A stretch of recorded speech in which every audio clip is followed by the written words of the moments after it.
Usually 5. Who's the fifth one? Jason Gerhard, but I'm not sure exactly what's happening with him. Yeah, he's not coming, but I thought we had somebody subbing, but maybe we don't, so we better just get started. Yeah. Thanks, Chris. You're the best. All right. So I'd like to call the work session to order, and we're going to start with 457. So yeah, Representative Bernardi, if you wouldn't mind joining us and just walking us through the new amendment that you've brought to us.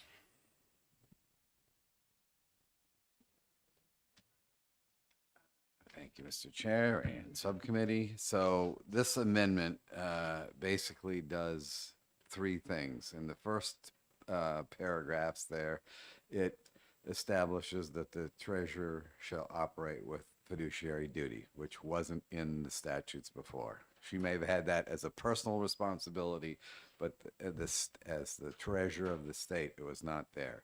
Whereas the pension fund system has the responsibility to operate under the sole interest of beneficiaries. So that's essentially the same as a fiduciary duty, maybe even consider it a higher duty. So we didn't have to amend that. So the other thing that this amendment does is at the end of each of those 2 paragraphs is adds the requirement to make a quarterly report that is indeed what they're doing. They're looking at whether or not they are performing that fiduciary duty by making a report to the finance system. And I spoke with Ken Weiler, chairman of the finance committee, and he said a quarterly report seems reasonable. Now, you may say you want it semi-annual or whatever. The idea is that those 2 organizations should take a periodic look at this to make sure that that responsibility is being addressed. It's that simple. Great. Any questions? Yeah, Peter. Thank you, Chair. So I see it's amending all after the enacting clause. So so this is going to be the totality of the bill. That's the totality of the bill, yes. Under this amendment. Under this amendment. I do not understand why some is italicized and some isn't. That seems odd to me, but that's how By OLS. italicized, you mean bolded? Yeah. That's OLS printed it that way, so I don't. Yeah, I've gone around with them a few times on that already because it makes it seem like the only thing that's changing is what is bold and italicized. Exactly. but That's why I'm calling it out. Yeah, It's that's not always the case. not No, the no, case. And they won't do it all the time, either, which I'm sure Peter knows. But any other questions? Yeah, Chris. Yeah, the Independent Investment Committee is the retirement board? It's the functional arm of the retirement board. So Yes. the board are the chiefs and they supervise this board.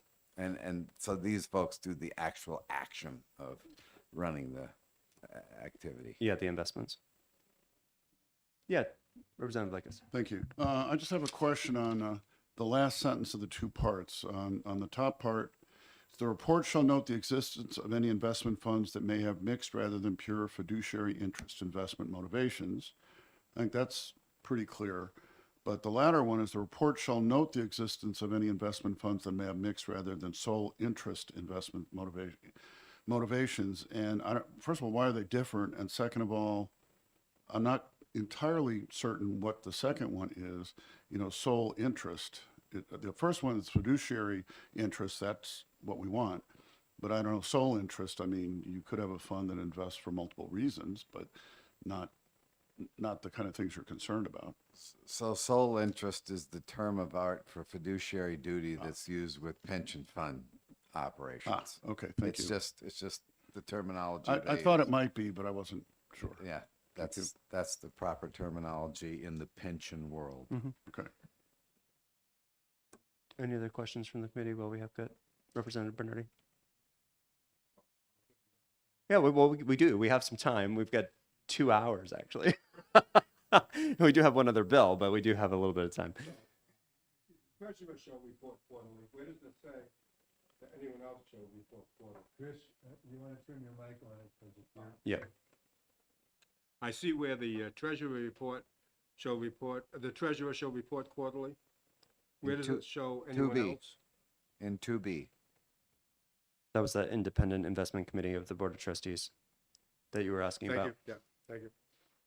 I haven't woken up yet, I don't know why. Thank you. You're welcome.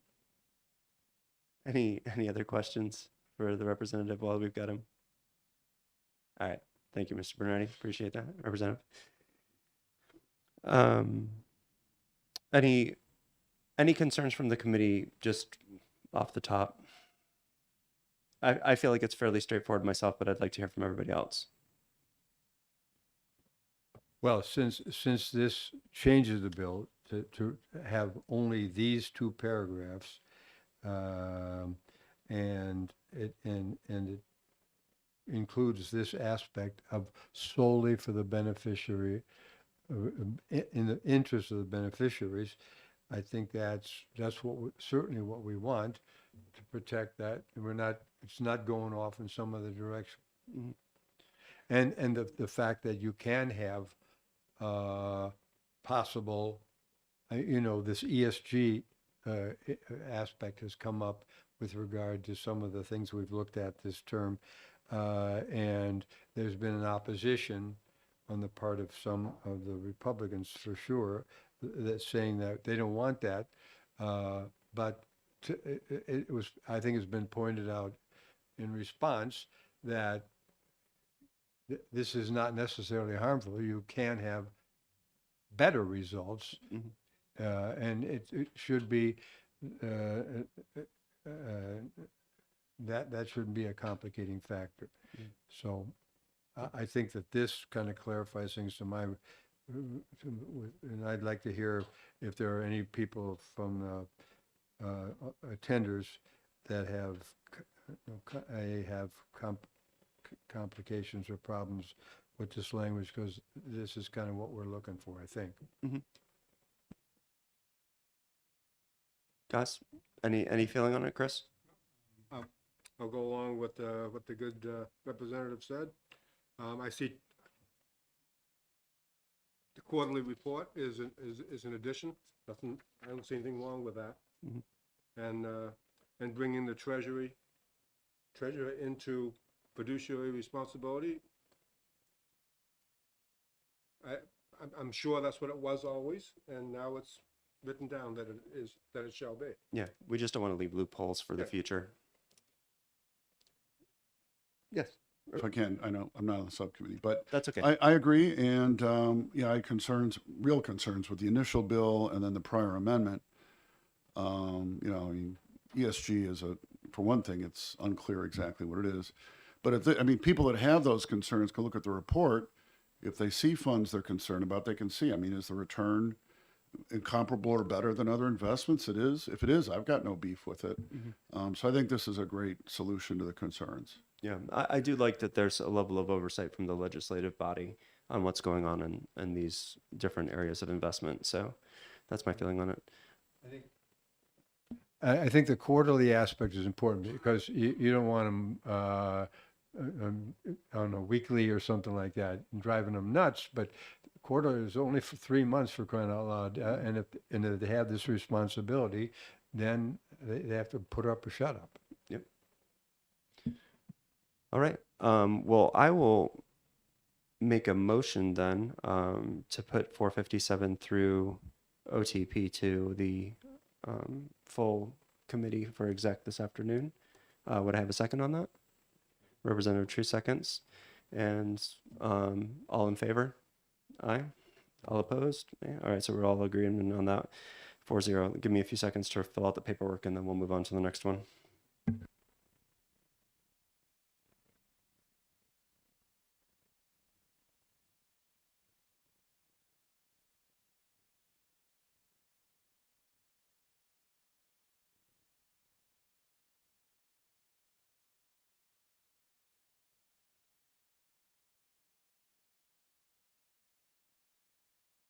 I apologize. OTPA. Adopting Amendment 0898H. Do I have a second on that? I'll move it to pass. All right. All in favor? Aye. All right. Just cross the T's.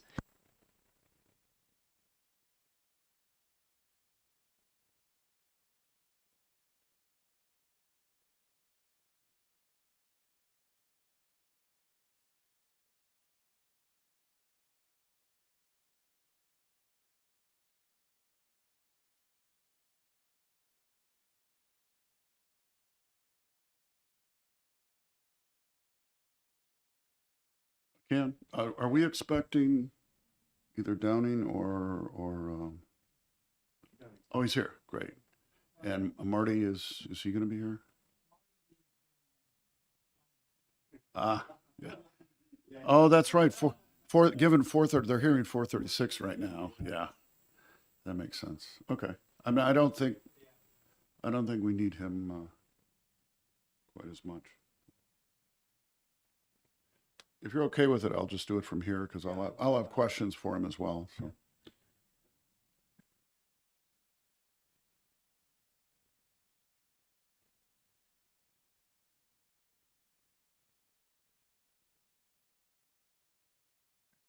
All right. I'll open up the work session then on 559 and copies of the amendment. Yeah, the new amendment.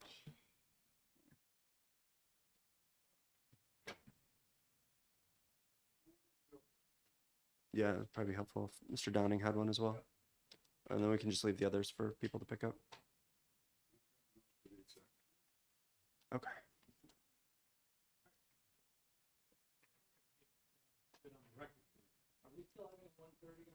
Yes. 145, sorry.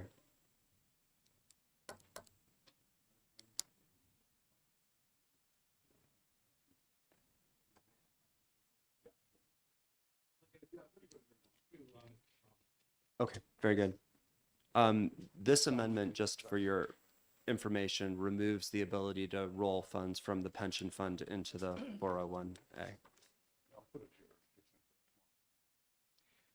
I will have written remarks for the, in addition to the other statistics that I told you I would. Great, thank you. Get for you. Appreciate that. For the record, my name is Craig Downing. I'm the Executive Director of the Deferred Compensation Plan and the Deferred Compensation Commission. I'm happy to answer any questions on HB 559 that members may have. I understand this is a new amendment, so. Yeah, I'll let Representative Lakis kind of talk through it and then we can Right. go from there. I'll go through the whole bill, but my first question is, I understood from Dan that you had concerns with people transferring, who are current employees, who are transferring from the current pension system to the defined contribution plan. And if you could explain that? Yes.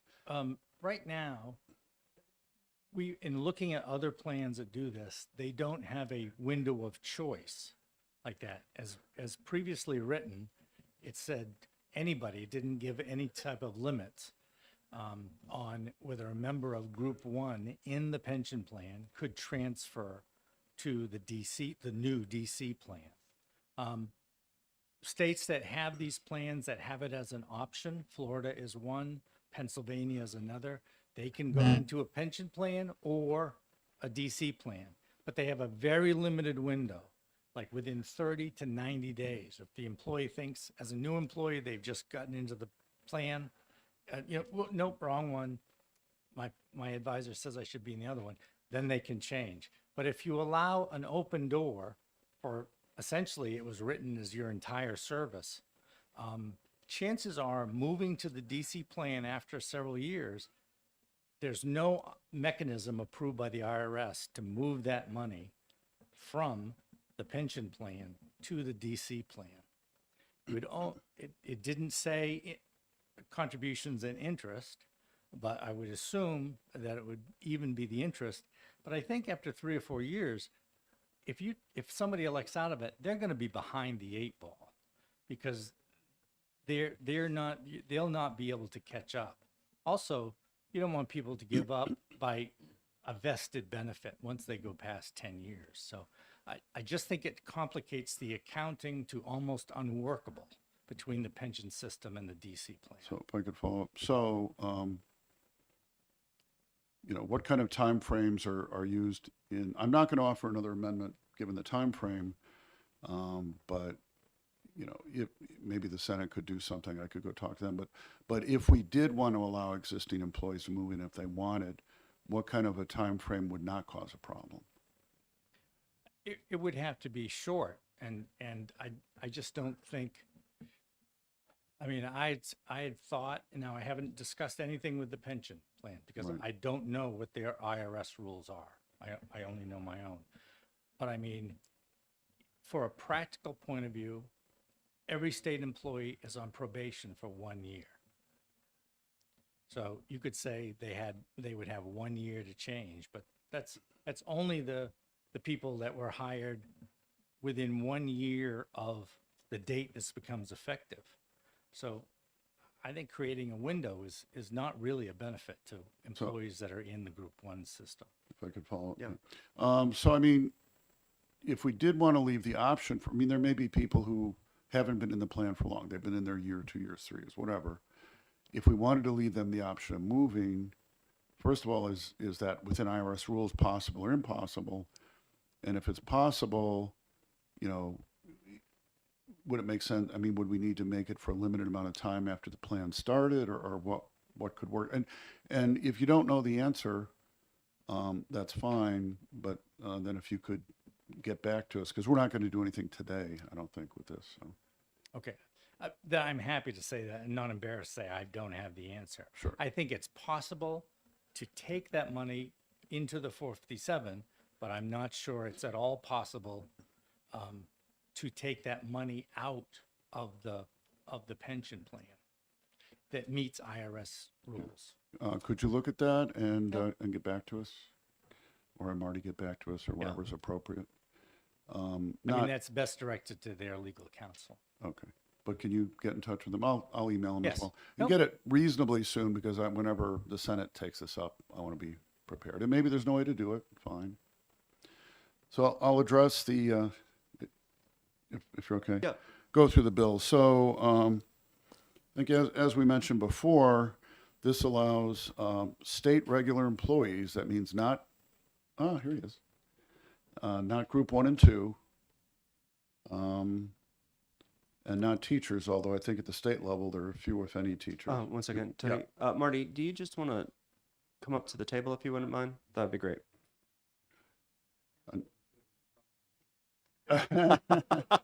And you'll do all the work and make it all work. If I can ask, if I Yes, can ask please. that question. Please do. Okay. Yeah. So I understand there were concerns about. Can we get a second copy? Oh, sir. So that It's up there on the table. And that's the new amendment. you don't have to share. Yeah, great. Yeah. Yes. So this is the one that does not permit existing employees to transfer over. I have the earlier one that did. And we've heard there's some concern about permitting existing employees transferring over, and just like to understand what those are. As a non-lawyer, my general understanding of the way the Internal Revenue Code works in the sections governing, retirement plans such as NHRS is that, plan distributions are not allowed while the member is still in service. So that was the concern from our perspective. Like, if you're, you're 45 and you decide to switch to the DC plan, you haven't terminated your employment, so you have no right to get your money out, under the code. Thank you.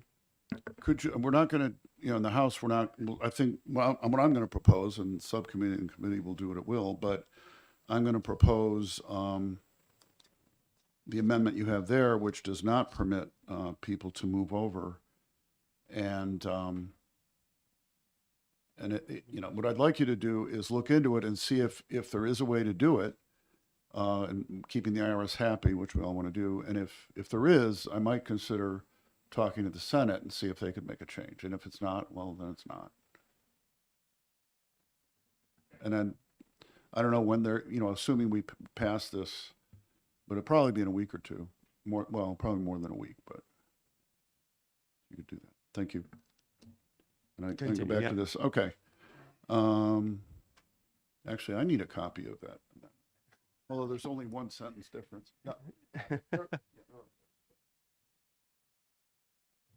Thanks, JD.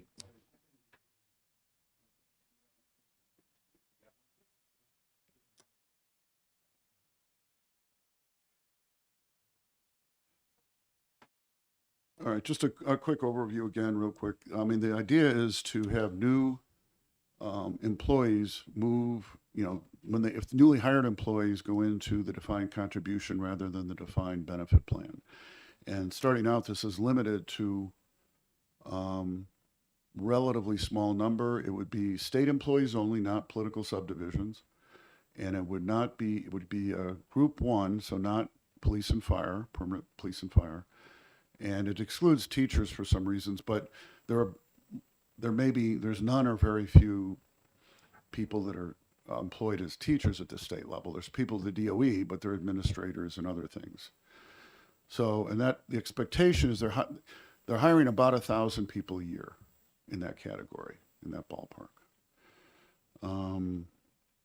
And the reason, there's an argument, I mean, I would argue that this is actually an employee's benefit. The problem is that group of people, over half of them leave before they're vested, the 10-year vesting, for various reasons. People tend to move more, whatever the reasons. And the problem is if you do that, I mean, you get back the money you put in and a certain amount of return on that, but you lose the employer contribution and any gains on that. But if it goes into a defined contribution plan, that's your money on that day. You have a right to it. It's not going away. You have the right to that money and any gains on it. So that's arguably the biggest benefit. The other thing is, if you look at, Dan was going to provide the data, and we'll try and get it to committee, although probably not before this afternoon. But if you look at every 40-year period, kind of a working lifespan from before the Great Depression, every year after, there's very few where there wasn't a positive return over that time period. And most of the time, it's a much better return. And that even includes going over the Great Depression, that period, because the recovery from that occurred. If you sold everything during the Depression, you're in trouble. But if you held it through that period, then you would have come out ahead anyway. And you have a statutory benefit if you're in a defined benefit plan, and if the return is better than that, you're not going to get any of it. So almost always, but maybe there's no guarantee, but almost always it's a better deal. And there's been concerns about employees not being financially savvy, but any of these plans I've seen, and Mr. Downing can talk, there's usually some mutual funds that are based on someone's age, and they shift investments over time to less risky. You get closer to retirement. Is that the case? Yeah. Correct. We have a suite of what they're called target date funds. Yeah. Right. So you wouldn't have to know anything. You would never have to look at it again in your whole career if you didn't want to. And it would just be there working for you. So anyway, that's... Oh, 1 second, Tony. If I could just turn that back. What are the other options? So you've got your target date options. What other options do people have to invest in? You said there are about 22 different options. Is that correct? Yes, if you count the target date, which is incremented in every 5 years to match when that person turns 65. If you count that as one investment option, then we have 20 others, and there's one in every classification. We have a stable value fund, which is protection of principal. That's $120 million. That's a significant investment in the plan. And then we have a mutual fund, low-cost mutual funds for everything from an index. So we have Vanguard and Fidelity index funds for large cap, mid cap, small cap, international. And then there's sector funds, which are, small cap growth, large cap growth. So there's a full menu of investment options that are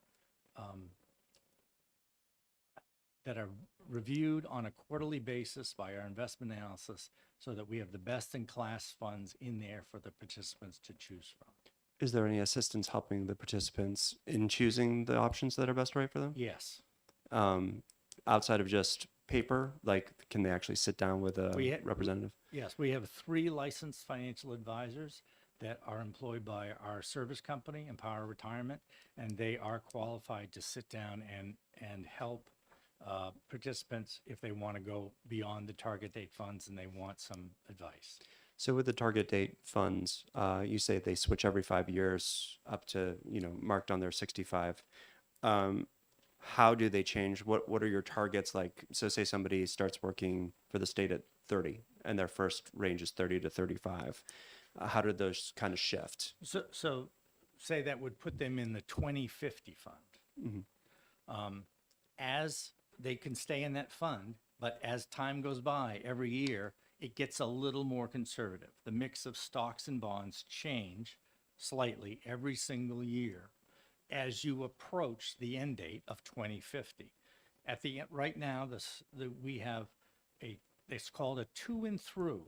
So when you get to 65 at 2050, there's a mix close to 50% of stocks and bonds. That continues to get more conservative as time goes on and levels out to 30% of equity in the stock market and 70% in bonds or any interest-bearing, investment. Okay. And those are sponsored. As we get bigger, I mean, we're almost to the size where we can do a custom target date fund. But right now, T. Rowe Price is our provider in that. And do you have target returns in those for each group? Oh, yes, yeah. Can you give us an idea of what those look like? Um, I know it's tough, but Well, yeah, I mean, I can provide the 10-year numbers at the meeting, but it's like 7.5. And obviously the return is better on like the 2050 fund because there's more equity in that rather than the 2005 fund, which is, mostly bonds, which have up until recently, been very low. okay.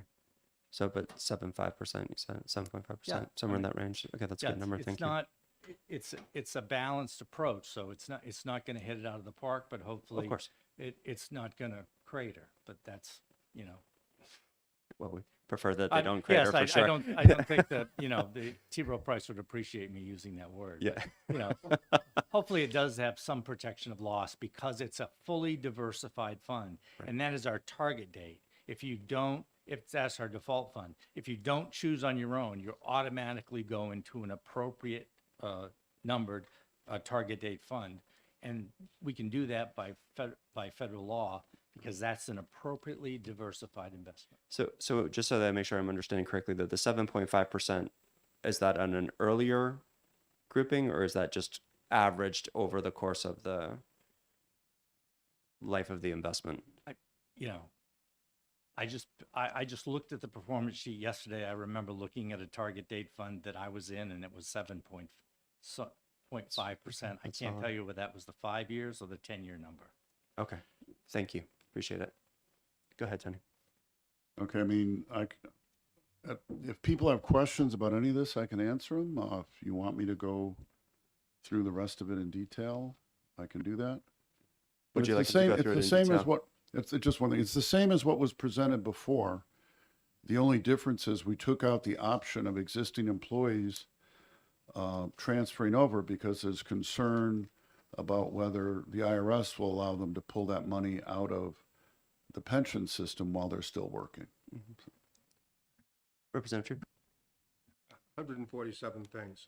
Okay. Start with the 56th one. Before we go away from the target date discussion, so a new employee comes in and says, I really want to roll the dice. They have an option of a more risky investment. As I understand it, although there's no investment schedule that is listed in the bill, and I'm happy for that. I mean, you would have the target date as the default, but they could choose. I mean, I think you'd have a smaller list than we currently have in the 457 plan, but it would be like that. There would be index funds that are very low cost, and there's people that, only invest in those. followers of Vanguard's John Bogle. But there's, there's a mid-cap growth fund that I was in, I made 40%. So yeah, I swung for the fences in that fund. That was the year I wished every penny was in there. The next year, I'm glad every penny wasn't in there. But yeah, so they do have ability to structure, whether they're low risk or aggressive. Thank you, Mr. Chair. And just as a follow-up, so if I was going, whatever, small cap, because I thought that was the more robust way of going. As I went through my career, that is going to be changing without me doing anything about it? No, see, that's what the downside is, inertia sets in. And you may set your investment as aggressive in your 30s and you don't change it. Here you come into 50s. Yeah.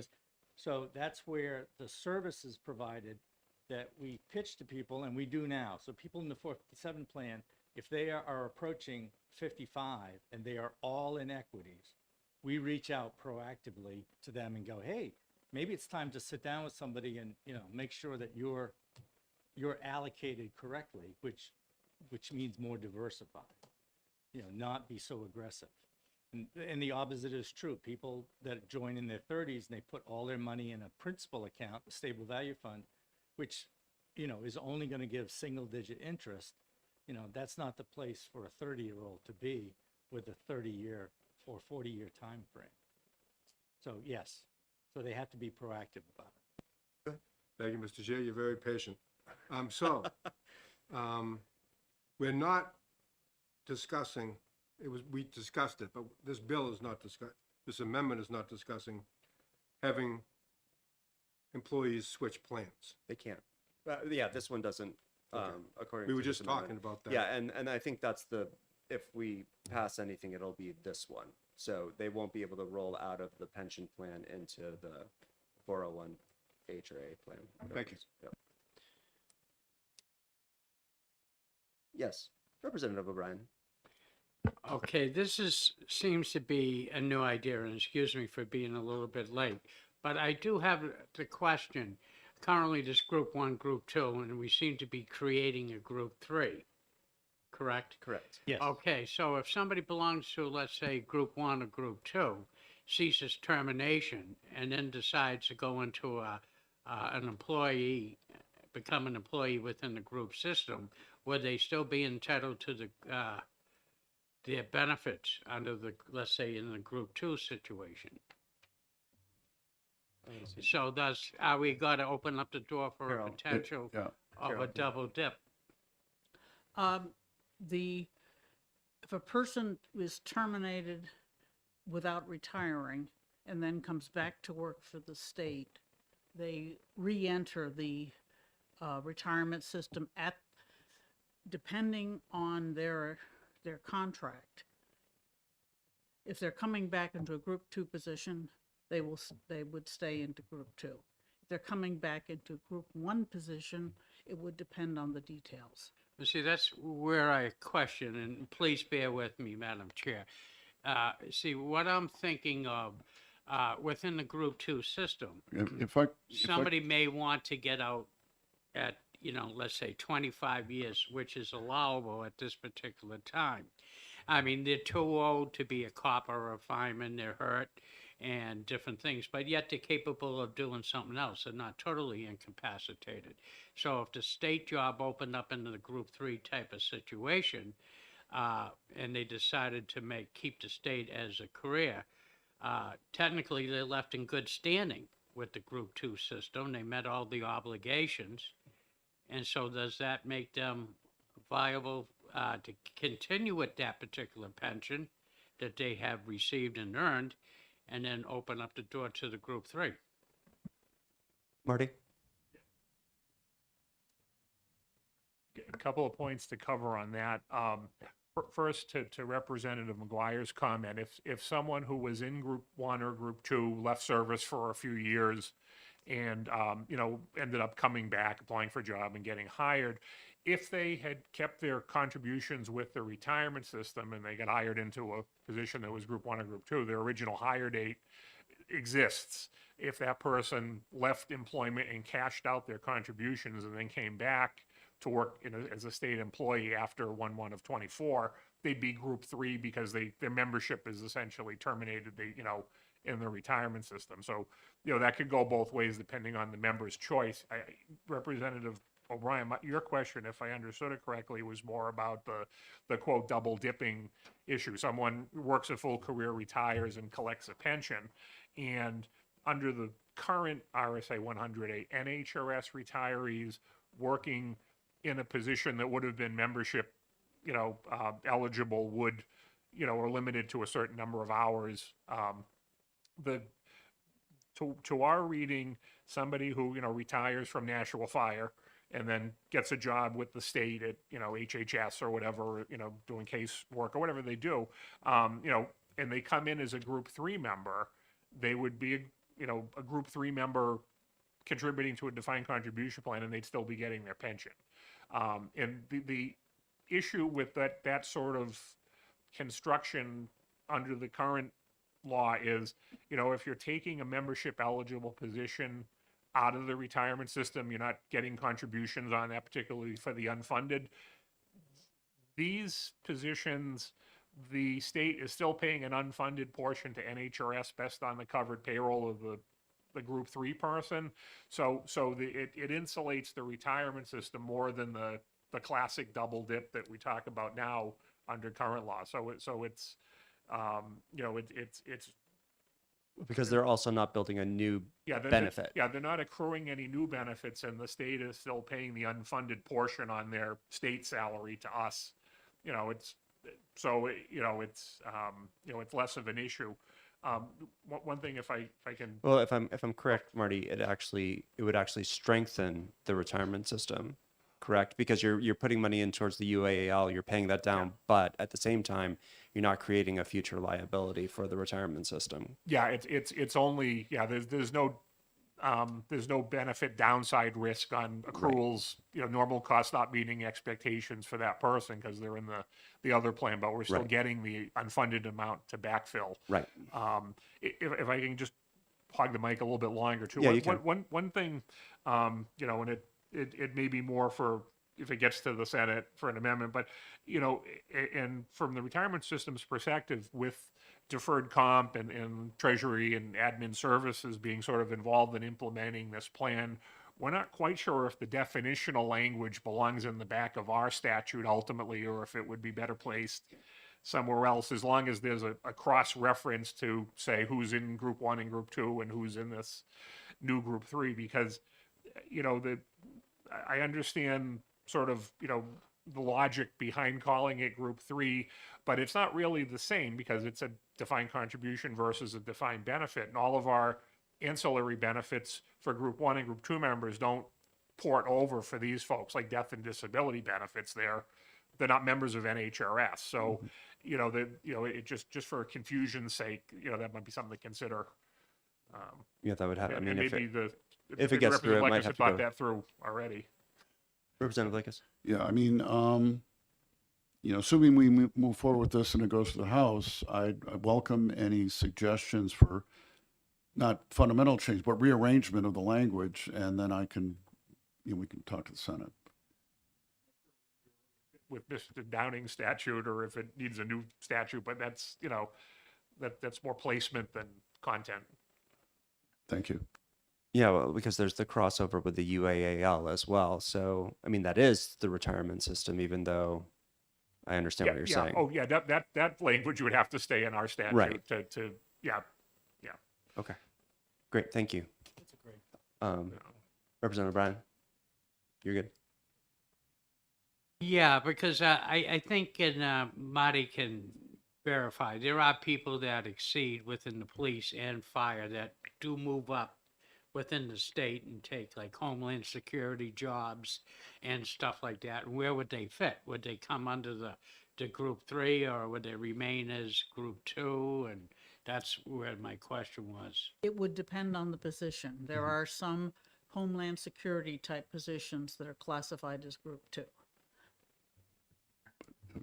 If I can, Yes, Representative. yeah, I mean, they would still be part of the Group 2 NHRS system. So if they've retired, they'll keep getting their pension. If they haven't retired yet, Marty, correct me if I'm wrong, they're eligible for that pension when they do retire. So that doesn't change. It's just if they come back to a Group 1 position with the state, then they would then also they'd also be put into the defined contribution plan as well, and they would get benefits from both. Yeah. So if I'm understanding everything correctly, and I think I am, it actually adds an added. No, not at all. I think it actually adds a potential benefit for Group 2 retirees. It opens up doors that weren't open to them before for future investment return, sort of. Yeah, it's complicated. But Yeah. Yeah. Yeah, Marty. If I may, under the current statute for those type of positions that you referenced, Representative O'Brien, it's a fixed term appointment essentially. The governor puts a name to the council and they approve it.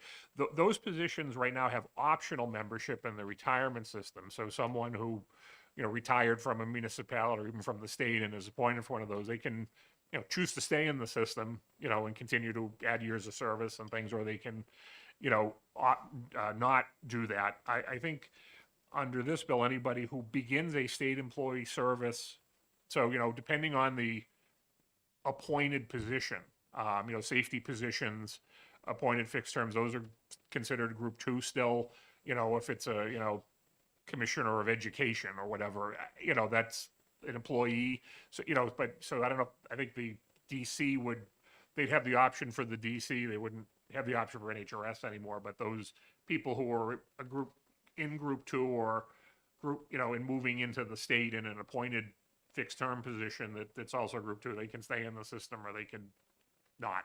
Mm-hmm. All right, I'm gonna go back to Representative Blakey so you can. If you're okay, I'll address if there's any other questions. Sure. Any other First. specific questions for Representative Blakey on the bill itself?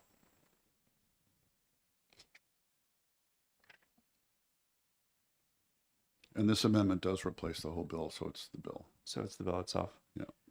All right. Is everybody tracking?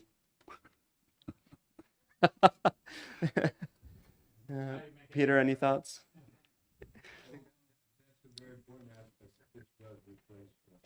Yes, it does. So basically what this is doing is it is creating a new retirement plan. Okay, so maybe it's not a new group in the retirement system, but is a new retirement plan.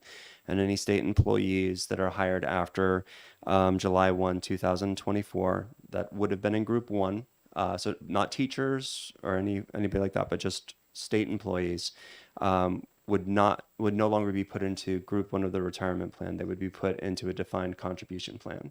So they would be putting in 7% of their own money, and then the employer, just like they do now in Group 1, would add, at this point, it's 2.8% or thereabout.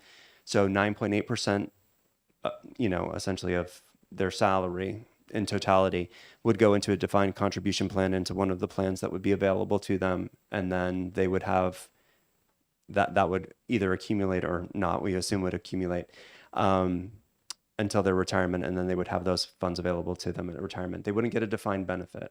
So I'll just give an example because that might help.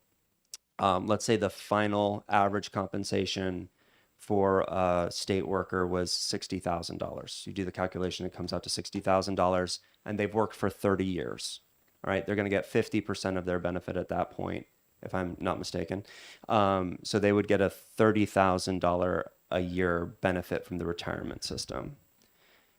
What the benefit to them would be if we move them to a defined contribution plan would depend on the returns. Now, that's one of the reasons why I asked what the general return was for the stage plan. Let's say it was 6.75%, because that's the target range for the retirement system. It's not apples for apples, but it's the best that we can do. If a state employee who made $60,000 was investing that 7% of their salary plus 2.8% from their employer, and they did that every year for 30 years, okay, by the time they were in their 90s, let's say that stayed consistent, they would have been able to withdraw $30,000 a year, just like they would have through their pension, but they would have over $1 million in savings. And that number shifts obviously depending on the returns. If the returns are higher, they'll have more money. If the returns are lower, they'll have less money. There does reach a point, obviously, I think it's about 5% where, they could potentially not get the same benefit that they would get out of the defined benefit plan. But it's so complicated because every case is different. Every employee is different. Every plan is different. It really just depends on what people choose. So there's a wide variety of potential outcomes. But this certainly gives the employee a much larger upshot than what we have right now. I guess the last thing that I will say, and then I'll open it up for other comment, is I believe what we're trying to do with these particular kinds of bills is we're trying to balance a few different things. First is who has exposure to risk. So in a defined benefit plan, the exposure to risk is completely on the employer. It's completely on the taxpayer. If we miss our target investment rate of 6.7%, our employer rates go up to compensate because we've promised a benefit and we have to meet that benefit. In a defined contribution plan, the risk is on the employee. If we don't hit that 6.75%, the employee makes less money. The state, it's not going to go back to the taxpayers to fill that gap. However, we're also balancing the reward. In a defined benefit plan, if the retirement plan hits 24% in a year, that doesn't bump your benefit at all. In a defined contribution plan, you could stand to make a whole lot of money, and you get to keep that money. So we're balancing the risk versus the reward. If you're absorbing the risk, you're getting the reward, and if not, then you don't. So like I said, it's definitely an intriguing plan, but from my understanding, that's the general scope of it. Does anybody have any comments or question? Yes, Representative McGuire. Yes, thank you, Mr. Chair. In a defined benefit plan, the employee has no longevity risk. They will get their pension as long as they live.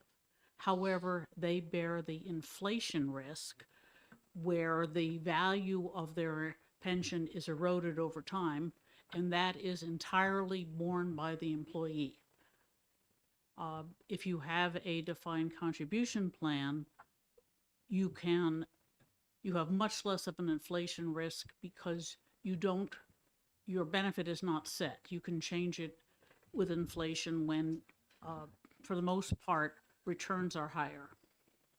So, but you do have the longevity risk in that if you happen to be so fortunate as to live to 110, you might run out of money. But that's something that people can balance. Actually, if I can, Sorry, Tony, go ahead. you actually have an option when you retire on how to handle that. I did that with part of my money. You could take some or all of the money in there and roll it over into an IRA-based annuity. So they will guarantee you if you want the thing where you want a guarantee of a certain amount every month for the rest of your life, but you're willing to absorb the inflation risk, you can put it into annuity and with a major insurance company, and they will pay you that amount of money and you can have your spouse included, which will get you a lesser one. But it'll pay it out just like the pension system would. I think there are even ones where they'll provide some inflation protection, but then the monthly amount you're going to get is quite a bit less because they're taking that risk. But there are options, and if you're really concerned about outliving the money, there's things you can do. But as Matt said, in most cases, if there's reasonably good returns, you're still going to be able to take out the same amount your pension would, and you could live almost indefinitely, and you're still going to have money left in the end. Especially if you're taking out for your that pension heirs. amount. Yeah.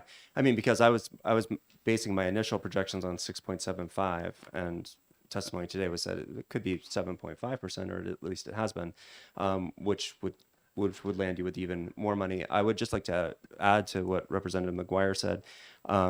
You do bear the inflation risk unless, as we just did with Group 2, you introduce COLA, and then that can be borne by the employer, that can be borne by the taxpayer as well. And my concern with that was that Group 2 pensions tend to be larger than most other pensions. And when we're looking at people who have been retired for 10 or more years, during a time where it was arguably the easiest to accrue the larger pensions. We still find it necessary to backfill some of that with COLAs because the benefit itself doesn't prove to be big enough over the long term to meet the need of the employee. So it is possible, although yes, in theory, most of the burden is borne by the employee because of the of inflation. It can flow back to the employer and the taxpayer if a COLA comes up. So I need to contest that, if I may. I've been out maybe closer to 8 years, and I have yet to receive a COLA. oh, I just said can. I didn't say will. Right. Yeah. And the thing is, I mean, if you look at Social Security, if you love Uncle Sammy and, you know, God bless America and all that, they do at times come up with Social Security and do increase the Social Security benefits, which they have just done recently. But unfortunately, with the COLA, it's a different thing.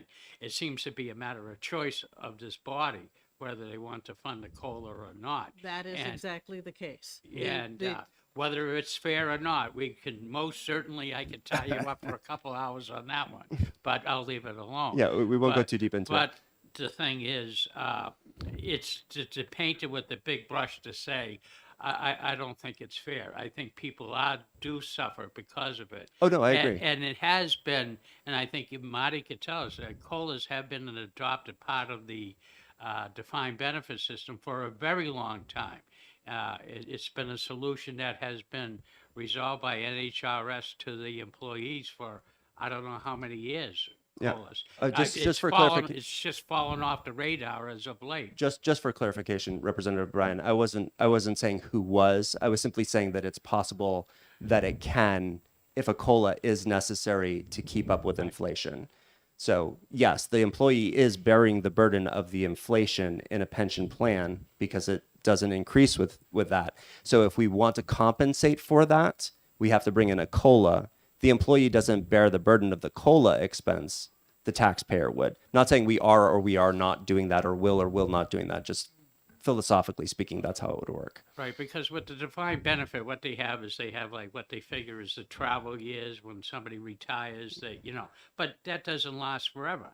I mean, like everybody Mm-hmm. Well, gets just older. if I can And just that's stop. the feature of a defined benefit plan. That's the risk, and that's what we're balancing Right. with this conversation. That's what we're balancing. Is it's just because you're getting a defined benefit doesn't mean that you're good, like for the rest of your life. Because of inflation, you can still find yourself in a shortfall in Right, your budget. I know myself personally, I have a decomp plan myself, but Mm-hmm. Yeah. that's my goal parachute. Yeah, I think one way of looking at it is, for the defined benefit plan, the person in that plan is bearing two risks. One is the inflation risk and one is political risk, which is what's going to happen around COLA. Right. So there's that. And the other thing, you talk about the travel years. I mean, if somebody wants to, in a defined contribution plan, if for, let's say, a few years after they retire, they want to take more money out because they want to do traveling while they're still physically able to, and then they cut back on their expenses after that, that is an option. You have a lot of options. Or you could take part of it, buy an annuity that it's going to give you money as long as you live, and maybe spend some of the others to do something upfront, which might be travel or whatever. So, I mean, it's more flexible. You have more options. I mean, so that's... The other thing I think to keep in mind with this particular plan is that the employee is vested from the day they start making contributions. So they don't have to wait 10 years like they would typically in the retirement system to be guaranteed a future benefit. The money, the employee and employer money is theirs from day one. And if they move on, they can take that with them from day one. Unlike if they're in the benefit program. So, I mean, and Marty, you can actually speak to this. Because 50% of the employees leave before vesting, there is some level of money that the state is holding on to that the state wouldn't be holding on to because it would be going with the employee right away. Do we have any idea what kind of money that would be? I don't. I'm not sure if it's 50% or not in terms of the turnover, but but to the extent that when someone leaves with less than 10 years of service, it's true that the employer contributions stay in the trust fund. If somebody leaves in less than 6 months, those are refunded to the employer, but, if it's a, an immediate washout. So there is, so that's less money charged on the rate for the employers who keep going. So it does, it is beneficial to the pension plan, but I don't have I'll see if we have any. I don't think we have ever had a breakdown of the non-vested member employer contributions on behalf of non-vested members, because the employer contributions aren't assigned to individuals when they're reported to us. The member contributions are assigned to, you and you. So if we need to refund them to you or your beneficiary, we can do that. But the employer, Nashua cuts a check for everybody, and it's the same check, and it, goes into the state trust fund that way. So I'm not sure if we can tease out. Would it be reasonable to assume, and maybe that's a dangerous question, you can tell me if it is, but would it be reasonable to assume that deposits for the UAAL from Group 3 members going into the system without any future liability for a benefit would compensate for the funds that would be lost because the employees are taking it with them? It would, to a great extent, do that, and that's based on a conversation we had with the actuary, not a report or anything. But that, that's coming in as almost, unanticipated revenue towards the unfunded over and above, plan costs going forward, because the folks aren't members. So it to a great extent that would cover that, but I don't have a percentage to what that extent is. Okay. Yeah. Representative Likas. So just one comment on that. To the extent it doesn't cover it, people may have noticed I tend to be kind of frugal. I think being happy and wanting to take advantage of people, losing the employer contributions just because for some reason they left early is not something I'm comfortable with. So No. I was saying what I was No, trying to figure out is whether or not it was mostly a win for everybody by the way that it was structured, because the employee is going to get the money. But even if it's a little bit of a loss, I think that's reasonable instead of putting people in a position where I believe it's over, Dan had some numbers from somebody, but I believe it's something over 50% leave before 10 years. And if that's true, then over half the people are losing money that should be, would have been for their retirement. Whereas with the part of the benefit of the defined contribution plan is they get to keep that, even if they leave. And that is the goal of the program. Yes. The goal of the program is to get the employee money so that they have it for retirement. Yes. Yeah. Any thoughts or questions? Yes, Peter. I want to come back to something that Tony said a while back, because I had the question in my mind, and you spoke to it, the number of people that we're talking about who would be getting into this kind of a situation. And I think you said that you had guesstimated, or perhaps, quite consciously kind of tried to calculate it, about 1,000 people. Yes. Dan, actually, I'm not sure who he talked to. Maybe somebody, DAS, the DAS, Department yeah. of Personnel. Yeah, they hire about 1,000 people a year. Part of that's maybe new positions, part of it's, turnover, but still those new people then become eligible for Group 3. Representative True. Thank you, Mr. Chair. Before I wander off into those proverbial weeds, is Representative Likas through with his analysis of And- this thing is not like the other? And unless you have questions, yeah, he's covered the things that are different from what the previous bills had in it. Maybe a general question to the people that are here. If somebody were to retire and then come back and become a Group 3 person, are they still subject to the hours that they're allowed to work? The way we would view it with NHRS is that's no longer an NHRS membership required position. So they wouldn't be subject to it, because it's not an NHRS position anymore. It's something else outside the retirement system. So a firefighter can retire, go become a plow driver, and get the full benefit of the Group 3 Yeah.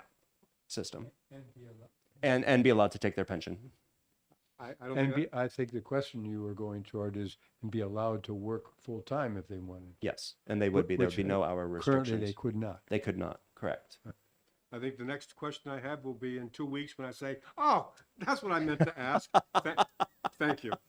Well, that's you gonna can all- be that's gonna be way past our deadline. You can always ask me questions and I'll make up an answer. And I'll try and make it correct. Any other questions or comments from members of the committee while we have our very knowledgeable help here? Would you guys like to make any other comments on anything that you've heard or anything you might think will be helpful? I just have a couple of technical points to bring up, and I Please do. plan to bring it up at 1:45, but Well, it'd be now is helpful. yes. Yeah. Well, you're not invited to speak at 1:45 unless we have questions, so now is the time to bring them up. Okay. On 100A 67, number Roman 2 and 3. Page 3, line 34. Yes. So I understand what the sponsor is trying to do.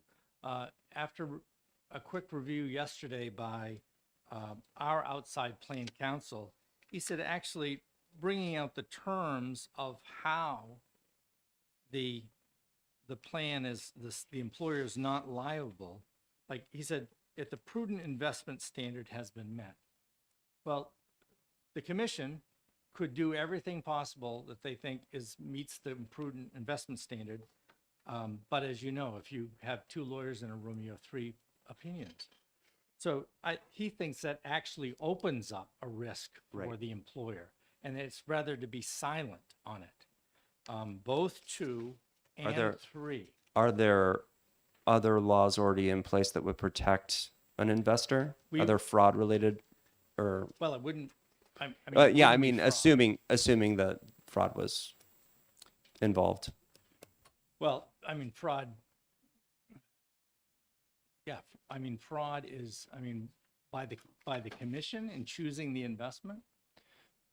I'm just trying to figure out what the options would be that wouldn't Well- allow you to. Well, we would have in the plan document for the 401A, just like we have in the document for the 57, we would have the prudent investment rule. So we Right. have to do that already. Right. But if somebody said, well, you shouldn't have been in this fund rather than this fund, and it goes before a judge, the judge may say, well, your own statute says if it doesn't meet the prudent investment rule, you're on the hook. Okay. Yes, Representative McGuire. Doesn't Roman 3 on the next page, where it says that anybody who would otherwise be a fiduciary is not liable for any participant's investment loss that results from participants directing the investment of plan assets? Oh, So wait. if they make a poor asset allocation, you're off the hook, as long as the fund they invested in is not fraudulent or Irresponsible or something. Only if you're you're directing it, though, right? responsible for picking the fund, and if you are decided you're going to gamble and you're going all into aggressive stock funds, the plan is not liable for that decision, as long as they have chosen an aggressive stock fund that is so identified and has minimal fees. Just for clarification, what you're saying is that the administration wouldn't have the ability to invest without the participant directing it. So this covers everybody? Is that what you're saying? I kind of think so, because, as long as the assets that are available to the participant are reasonable, their asset allocation is not your fault. I mean, Thoughts I mean, on that's what I think Well- Roman 3 says. Tony? And then I guess, to be responsible, it'd have to be something like offering Joe's Ponzi scheme fund or something. Mr. Downing?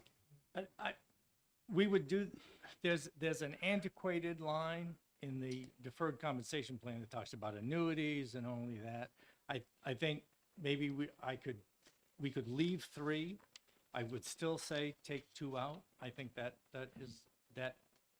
opens you up. we would run the plan on the prudent fiduciary rule, prudent investment rule. I mean, that's going to be the bedrock. If I could ask, do you want to remove all of 2? All of Or the part, after, if the prudent investment standard has been met part? I think if we may offer a tweak for 3, and I'll try to get an answer on that before 1:45. Well, no, we're not, I think what the options are at this point in the schedule is, either the full committee will adopt this amendment Okay, and do out to OTPA on the bill or not, as they choose, okay. and the whole House will pass it or not as they choose. The only option to make a change would be then to go to the Senate and say, well, there's a little Okay. cleanup that we'd like. Then. And that'll then, be um, when I'll we- just bring it as a concern. Okay. You said you had a couple, was there another Yeah, one? is there or- another one?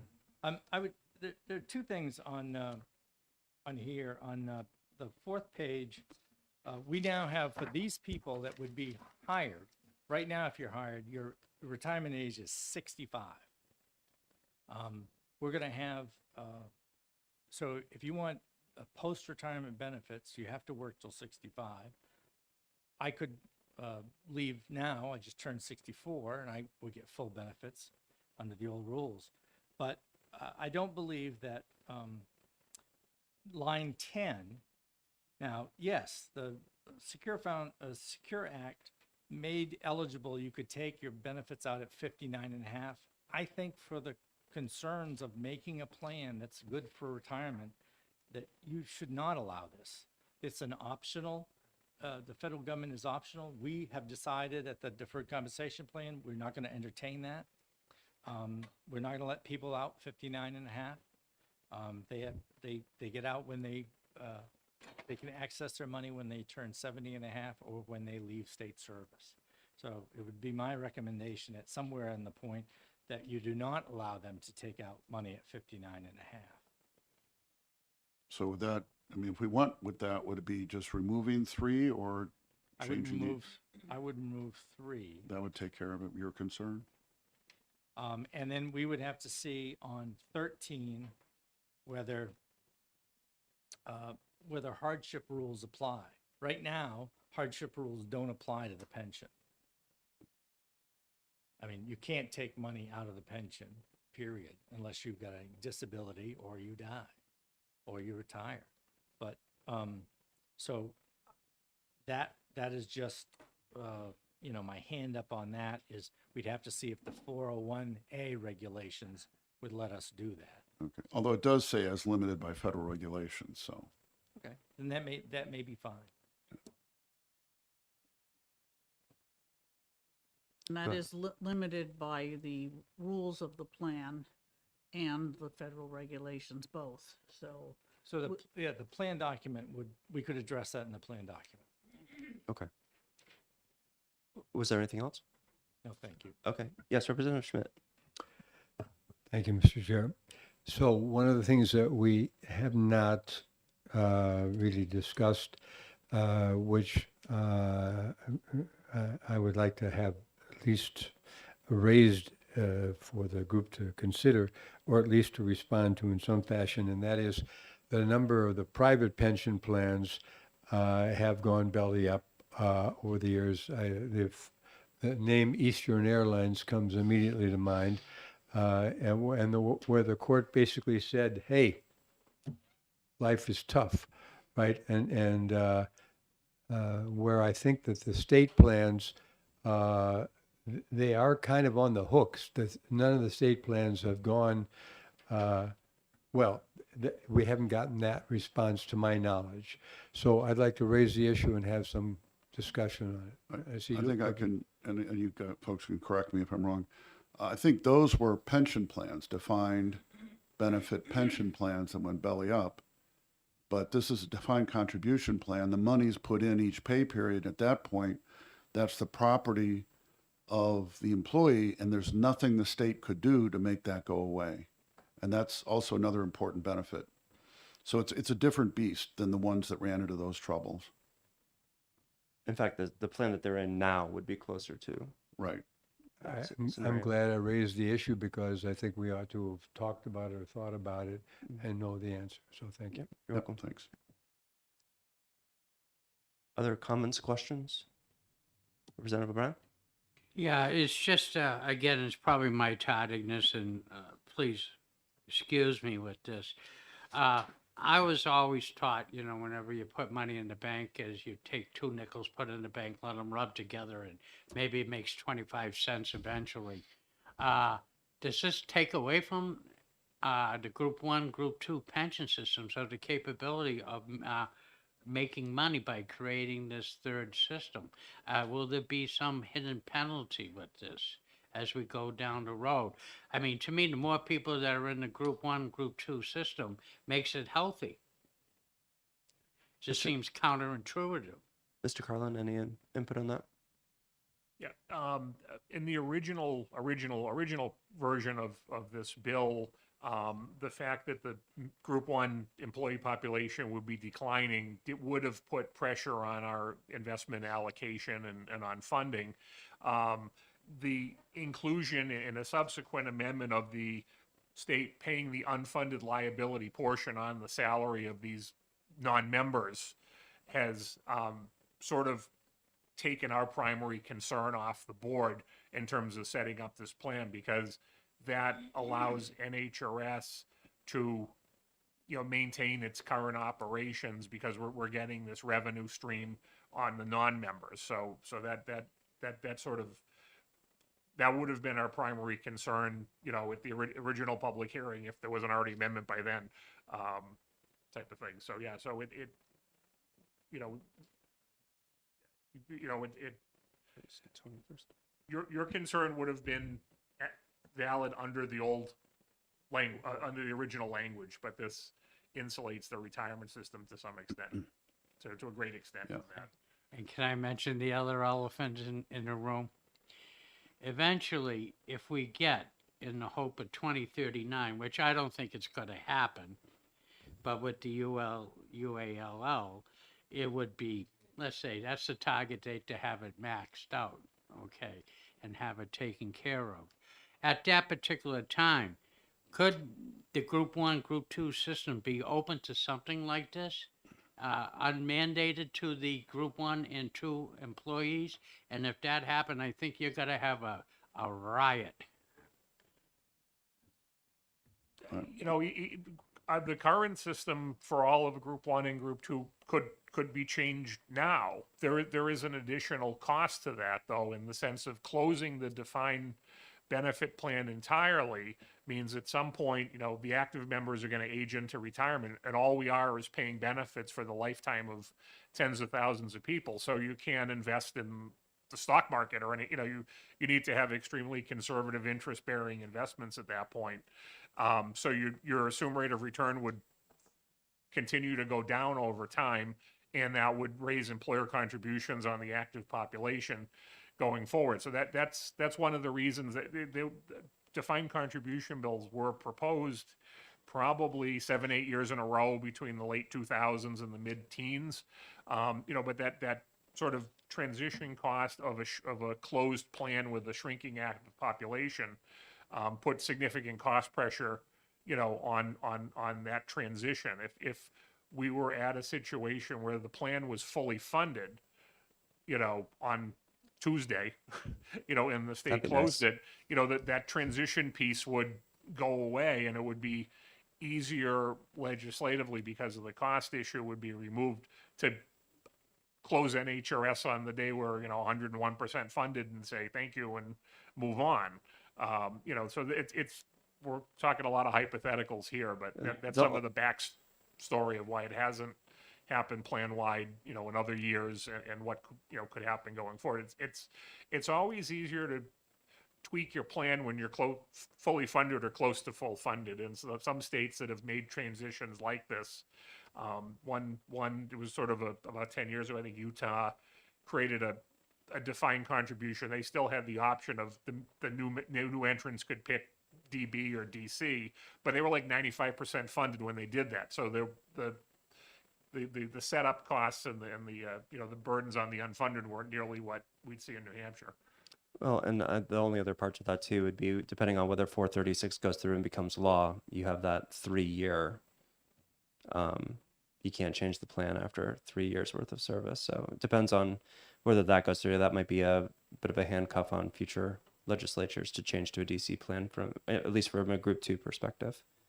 I think, as you know, Representative Simon, my career was over 200 years of tradition unaffected by progress.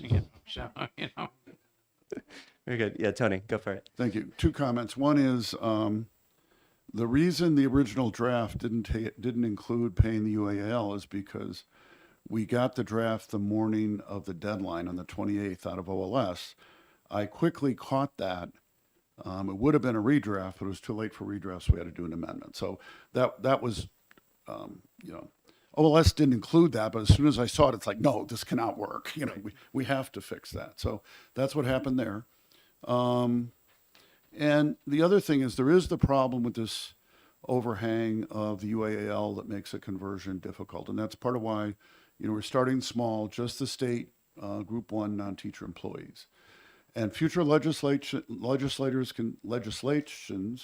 can go and decide to add more if they want in the future. And maybe as UAL gets paid down, they'll have more flexibility to do it. They might decide it's a good idea or not, but that's for the future. see, that would increase my level of comfort if we had something that sanctifies the Group 1 and Group 2 without the potential of looking into this in the future. Well, we can't Yeah. bind future legislatures. I got that. And But whether this- right now, it's, Yeah, and one thing is that as long as we have the UAL hanging over our heads, which will be another 17 years, most of it, then the cost of of stopping new people entering into the retirement system is going to be very high. So we have to pay down the UAL to do much of anything, to be honest with you. And I would add to that, I Representative know O'Brien. that's why I believe a healthy system is something that's north of 85%. Because Well- you can't screw with it. I would hope that as the UAL comes down and the employer contributions come down, we have in statute that the employer contributions cannot be less than, the total employer contribution cannot be less than the employee contributions. And once the UALs is coming down, right now the employees are paying the bulk of their current pensions. And that, I hope that would be balanced much more evenly and fairly than it is right now. The other thing that I would add, Representative O'Brien, is if this were to go into effect, by the time we get to that point, we would have over a decade's worth of information to look at. And I would assume that, I should never assume, but a future legislature would look at the results of that and use that to a certain extent to determine whether or not it would be in the best interest of those future employees to change over. Is the employee going to get a better benefit than the one that they have? So they would have some information to look at in making that decision. They wouldn't, whereas, they can do that anyway. Even if we don't pass this, 12 years from now, a legislature could look at it and make that change whole hog. 1, 2, everybody, all at once. They have the power to do that. And I understand. In my lifetime in the pension system, I'm sure Marty would agree, I lived under the opinion and was told we were 100%. What happened? You were misinformed. that's another aspect of, That's the other risk. that's another aspect of political risk, Yeah, exactly. bad decision-making. Yeah. Anybody else? Chris, you've only had like 5. You said 147.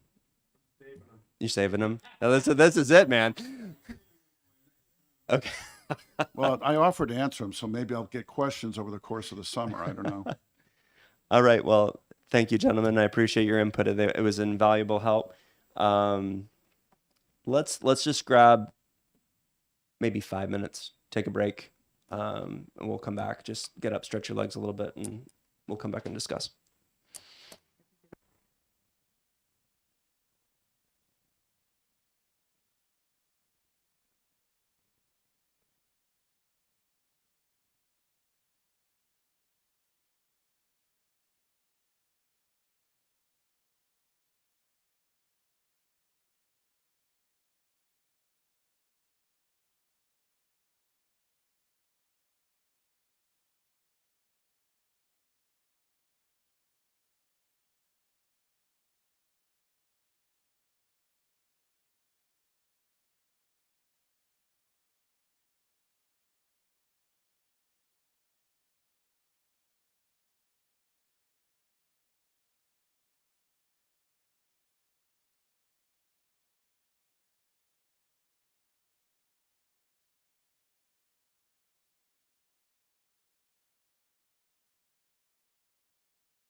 I have heard many things this morning relating to a defined contribution plan about these employees are going to make all kinds of money. Maybe. You please cannot forget the facts that we have before us, and that are the 10 worst years that the stock market has had in its history. 4 of them happened in this century, in the last 22 years. Okay? What this bill is designed to do is to allow a 401k, essentially defined contribution, where it's fragile. Is there an opportunity to make money? Of course there is. Is there an opportunity to lose a ton of money? Absolutely. And we're talking about the retirement security of our state employees. I'm not willing to risk that, and I hope you're not either. It's a real problem. You know, Just for clarification, I understand that 100% the concerns that you're making, but those concerns apply to any program. I mean, if the pension plan goes in the toilet, we're in the same kind of scenario. It's not like we're free and clear. Somebody's going to have to pick up that tab. Somebody assumes the risk of that, and Sure. And- ultimately the taxpayer does. So, I mean, as far as I would just push back a little bit on the testimony. I understand that we were insinuating we're just going to Foxwoods. We're not. We're investing in the same kind of vehicles that the pension plan invests in as a general rule. And those two systems will probably move fairly well up or down together and absorb the same kinds of risks. So if we're going to Foxwoods for a defined contribution plan, we're also going to Foxwoods for the defined benefit plan. well, the difference being this, Representative, is that in those down years, okay, under a defined benefit, I'm still getting the same benefit, right? In the down No, I years- agree. I was just pushing back so, on the- Yeah, well, I'm pushing back a little bit myself. Yeah. All right, because that's the facts of that. It's concerning to me on this new Group 3. I don't see any connection to a disability retirement. Right now, if you're a DOT worker, okay, working on our roads, there's a retirement disability benefit. I don't see that associated with Group 3. I also don't see a death benefit. I would invite all you to go over to DOT Memorial. Okay? I don't see a death benefit associated here for Group 3 employees. There's a lot of things that just have not been considered in this bill. And as I told you on February 22nd, I ask you to pause because there's a lot of things in here there's a lot of things that aren't in here that are concerning, that they're not there. You know, not having a disability benefit. One in- second. I will let you continue to talk for sure. I just know Tony's time is short and he's going to have to leave in a second. Go ahead, Tony. Right. A couple of points. One is, the disability. I mean, you have still the money available that's in the retirement plan, and if there's serious health problems, that money can be used. There's also SSI. I mean, if you're disabled, that's available to you, the Social Security disability. The talking about the 10 worst years is a problem because people's working career is generally longer than that. Even if they move between employers, still, if they're in a defined benefit plan, they can move it and take them with them. And you have to look more over 40 years with a working career. And you could look at, there's maybe a handful, if that, 40-year periods from before the Great Depression till currently. You can try every other year where the return was not reasonably good. The other thing is, let's see what else, other points. I find the Foxwoods analogy offensive because that's talking about investing in the stock market and the bond market, comparing it to gambling. And I'll tell you, the rate of return on the markets is a lot better than you're going to get at Foxwoods, at least on average. And one last thing I'm going to point out, and that is the vast majority of the taxpayers who are paying these people are in defined benefit plans. Defined Okay? benefit or defined I'm contribution? sorry, defined contribution plans, 401k, IRA, and the like.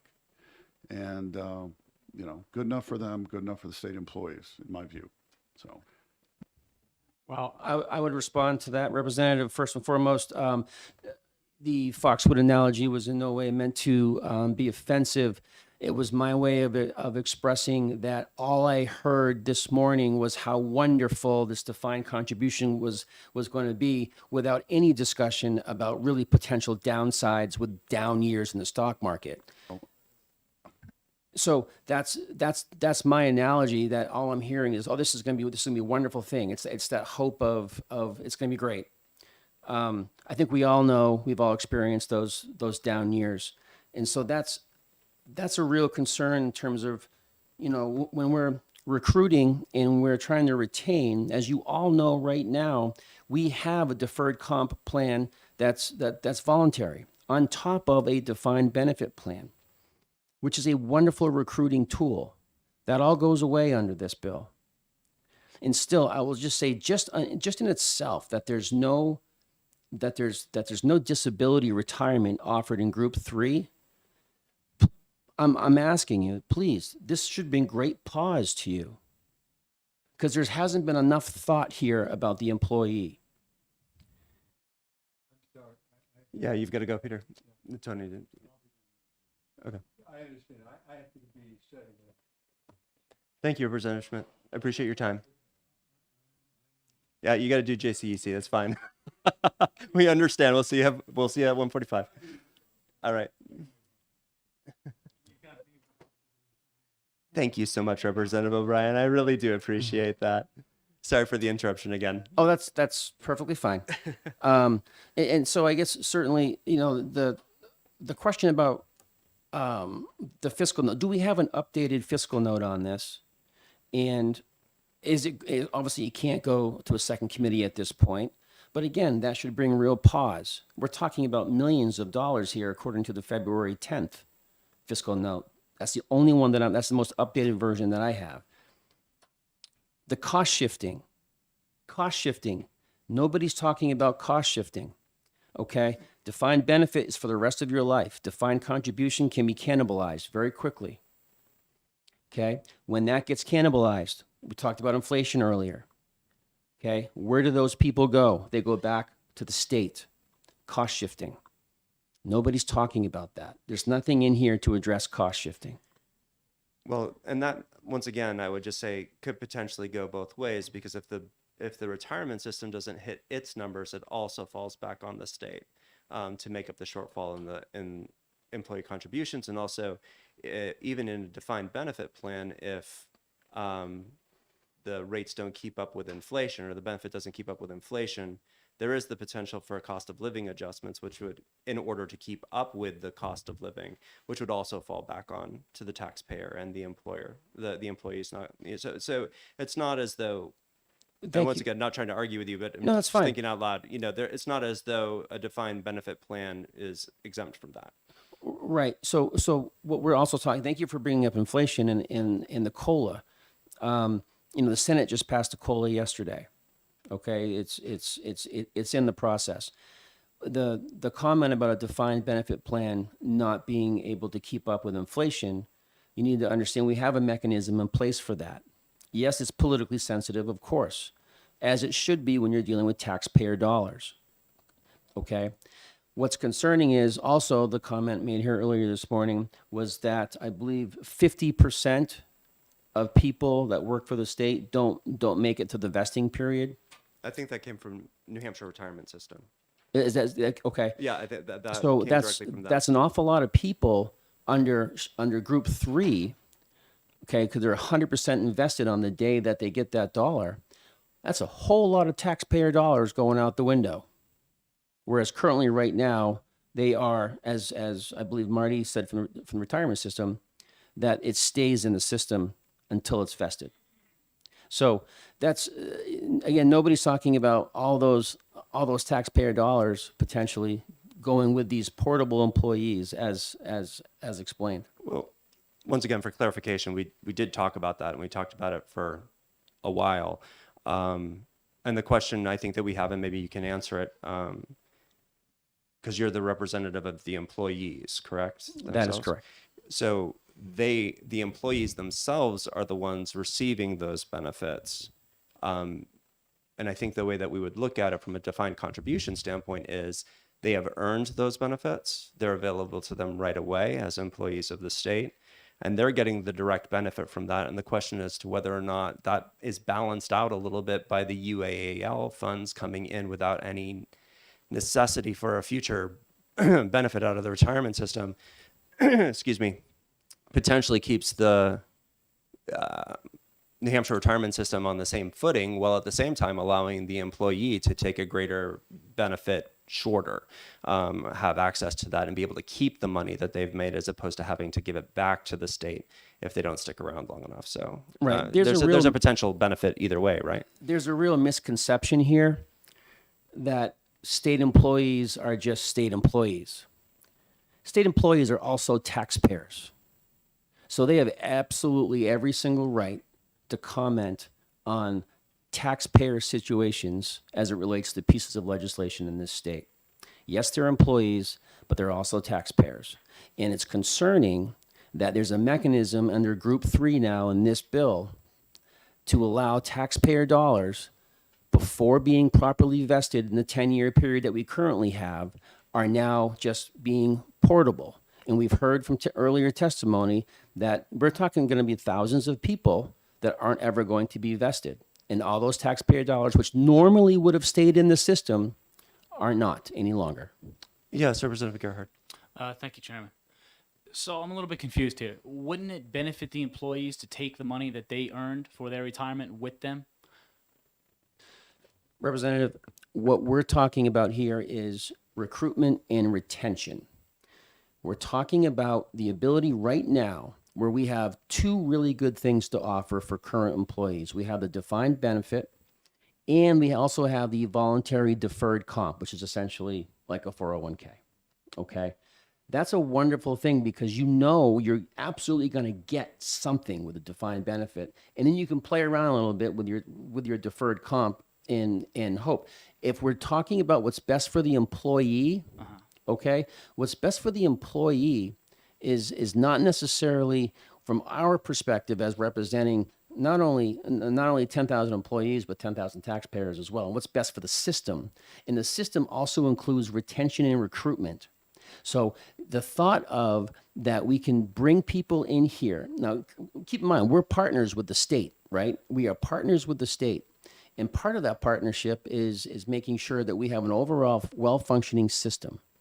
So thinking that we can have employees come in, take taxpayer dollars, and just then take that taxpayer dollars and leave, go somewhere else, it's not necessarily our view as what's best for the overall system.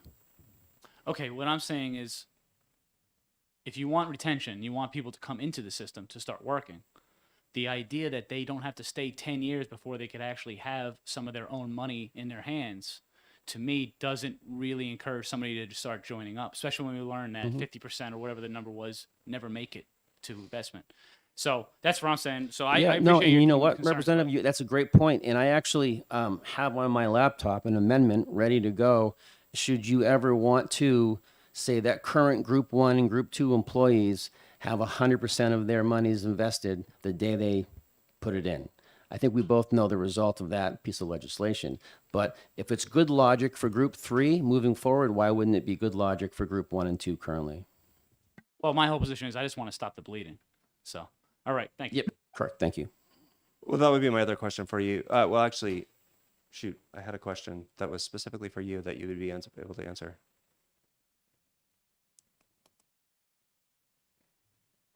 Maybe it'll come back to me. You can continue on until I figure it out. Yeah, I'll just close with that. I just want to make sure you were all handed earlier a couple weeks ago the case study in West Virginia, and I'm just going to take 2 seconds and read this. It won't take very long. No, you're fine. Go ahead. For 17 years, West Virginia teachers were enrolled in a 401k style defined contribution plan. Eventually, West Virginia legislature voted to reopen the closed defined benefit pension plan after a study showed that the pension plan offered equivalent benefits at half the cost of the defined contribution plan. When teachers in the defined contribution plan were given the choice to switch to the reopened pension plan, more than 78% made the switch. When you look at every single state that has entertained potentially changing to a defined contribution plan, and they had an actual professional financial analysis done, all of those states, with the exception of one being Oklahoma, okay, all of them chose not to go down that road because it didn't make financial sense. I would ask today if there's a financial study, financial analysis that this committee is entertaining right now to give them an informed decision moving forward. I have not yet seen that study. I don't think you have either. The responsible thing to do with this is serious stuff for adding a whole new classification of an employee, not to be taken lightly. But I would offer every single state that had done this, that did a true financial analysis, with the exception of Oklahoma, chose not to do it. And you might want to just, again, pause on this. And I'll end with that, and I'll certainly take any more questions. Any questions? We have a retiree here. Is that Probably not for this particular thing. oh, Yeah. she's part of the SEA. Just a few minutes. I don't have a lot of time. Well, we appreciate it. Yeah, of course. Representative Simon, thanks for letting me give you some input. I'm Virginia Clifford. I'm currently the president of the retiree chapter of the SEA. I retired a little over 5 years ago. First half of my career was as a teacher, second half at the Department of Ed. And I think even before the dilution of the retirement benefits that we saw in the 2011 changes, when I first went to the department, it was a revered position, and many of the people that came in were seasoned educators. We were bringing our wisdom to the state in informing policy based on having actually been teachers. I see that having changed dramatically. It had begun before I left, and from what I see now, it's a revolving door at the Department of Ed, and you're not getting seasoned educators and wisdom. You're getting people who are using it for a stepping stone to do more. There isn't really a lot of incentive, as much incentive even now. People have to work there for 20 years to get a state retiree benefit. For me, I left teaching, I came to the state. I was paid less money for a while, but I came because I wanted to continue in the retirement system, and I was aging. I didn't envision myself being a great teacher when I was 60. And I think I brought a lot to the state in making that transition from the teaching part of my career to the State Department of Education part of my career. So it was worth it for me to stay. If I had a defined benefit at that point, I could have taken some of the things that I was learning those last few years. Now, after being at the department for a while, I had learned about data systems. I had learned about database building. I knew how to give influence. I had skills at that point. I would have been perhaps better off to say, you know, I can take what I have, go out and really improve. But I stayed, you know, and now my own situation, I was fortunate to be able to put away money in defined comp. I have defined benefit. Right now, I'm able to live on that and let my other money grow. But with what happened, you know, the last few years, my money in the deferred comp tanked. I'm fortunate. I didn't need it.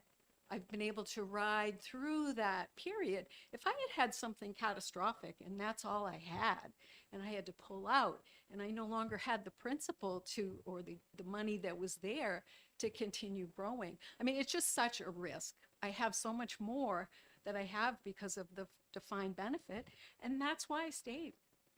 So bring that over to what are we now offering to state employees? And we all know, labor it's a big issue. How do we attract talent? How do we keep talent? How do we keep young people in the state? What are we providing for them for their future? Why work at a job where you probably make less salary unless you get something as a trade-off? So I think the recruitment and retention issue is enormous. So I could go on, but you asked me to be brief. I appreciate the brevity. I don't have a tremendous amount of time. And I did remember the question that I had, which is what is the average benefit for your constituents? Off the top of my head, and certainly stand corrected, I believe is it 21,000? Roughly 21,000. Right, and I've done some homework on that too, where if you look at other states where you can do a side by side of a defined benefit and defined contribution, you'll see that the defined benefit has always had a higher amount, which is indicating of what we're trying to explain here. All right. Well, thank you guys so much for your testimony. I appreciate Thank you you. joining us. I'm going to turn it back to the committee here and see what people are thinking. I feel like you're giving me that face every time you look at me there, Mr. O'Brien. Well, if I may, Of course. Mr. Chairman, we're talking about something that started off as a trend. Since the dawn of labor, people basically worked under a defined benefit type of program, whether it be like in the example of the old shoe shop. You did your 30 years in the shoe shop and they gave you one of these beautiful watches when you retired, but you also got yourself a pension. It was damn good for your grandfather. Okay for your grandmother. You lived. They lived. They were prosperous. Okay? But then came the 80s. Oh my God, are we suffering from the 80s? Because terms came up such as headhunters. We don't use the term headhunters too much anymore now, do we? Because again, like being trends, they don't last forever. But they wanted a pension plan that they could be able to put into their briefcase and move around from job to job. Because in that type of field, oh, you're working for Wang? How long you working for Wang? Oh, you've been there 6 years? Why don't you come work for IBM? Things are better. So they got a vice presidency at IBM. And they swapped all these different jobs, and into their little briefcases, they invented the 401k. Not the best benefit for the employee. Best benefit to put into your briefcase and bring with you to a different job, but does not equal the financial, is what we just heard with the numbers and the facts for a pension plan. Firemen, cops, teachers are community. They don't travel. They get hired for Just particular- for clarification, Representative Yeah. O'Brien, they're not affected by this particular bill. No, I understand, Yeah. but state work is there too. I mean, so they get hired by their communities they work. The state is a community. Okay, they get hired, they got to work and everything else. There's no need for the 401k. They're not going anywhere else. What they want for their commitment is the best benefit program that they can basically get. And when you work in public service, I can attest after 35 years employees, the job stinks, but the bennies were good. But the trouble is now the bennies aren't that good. We're seeing now a beginning of this or another erosion into the benefit wall. So therefore it's creating. Now I have, and if the committee wants it, I'll have something on your desk by this afternoon from it's a newspaper article from the Washington Post of the inventor of the 401k, who says it has deep regret that he came up with that, because the money that was saved Where did it go? Where's the cost benefit analysis? I'll tell you where it went. It went into the profitability, into the different corporations that were making it. They didn't have to meet the obligations that one has to make underneath the defined benefit program. It's not the best. And I think even with people, why is this under attack? Because even the people who are under, this new like 401ks and the such, they don't like people with the defined benefit because they're jealous. They wish that they had it. They should have it.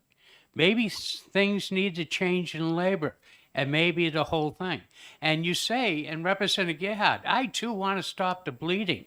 I mean, I hate paying into the UALL, but I'll guarantee you it wasn't one cop, not one fireman, not one teacher, nor one person from DOT that created the UALL. That was created by municipalities when the system was 100% funded, and they went up and they asked the state, if it's 100% funded, do we have to pay? And it turned out, and then when they looked at the numbers and the aggregate was different and everything else, came to gappage. And that's how we got into trouble. Maybe you ought to ask, what brought us here?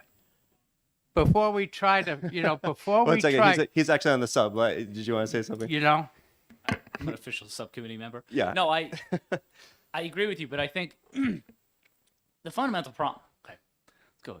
Fundamental problem is government has grown so large, state, federal, everything. There's more employees coming in. I think that's kind of the critical issue here. We can't. So, aside from that, I just personally, I don't see why we're even playing with people's retirement money anyway. I wouldn't trust you guys with my retirement, and I don't. I just find that kind of, to me, it's confusing as to why government A messed this up. Government B can do a little bit better job. Government C, the future government, we don't even know what they're going to do with this. That's why at least giving people the ability to take their money with them, to me, makes more sense. Now, all the fees going to the mega corporations, totally against that. And I still think that people should have the option of just taking their money with them right off the rip. It's their money. So I agree with you with that, but that's all I'm going to say on that. But what I'm saying, Representative Gerhard, is you take somebody who works for DOT or a cop or a fireman, other than the American flag that we all salute to and everything else like that, a lot of that political things doesn't mean a heck of a lot. I'll tell you, God and Country did nothing for me when I was climbing with a hose line and up to 3 flights of stairs, watching the cockroaches climb out the walls because they were the first ones out of the building when the place was on fire. It didn't matter. Yeah. The first person I got to, I didn't go rescue kids first or elderly adults. It was the first person I came to. And I imagine with the DOT, you're finding in state workers, you're finding the same thing. They have a job to do and they do it well. And who is the benefit? See, that's what you're forgetting. What are we selling to? Who are you taking? I mean, who is the person? Who is the, like I say, the stakeholder of the benefit of having state employees, and that is the public. Mm-hmm. You take somebody you may hate to stand in line at the DOT, Representative but O'Brien. but maybe if you paid a few extra dollars to have another secretary at DOT, you'll get out of there quicker.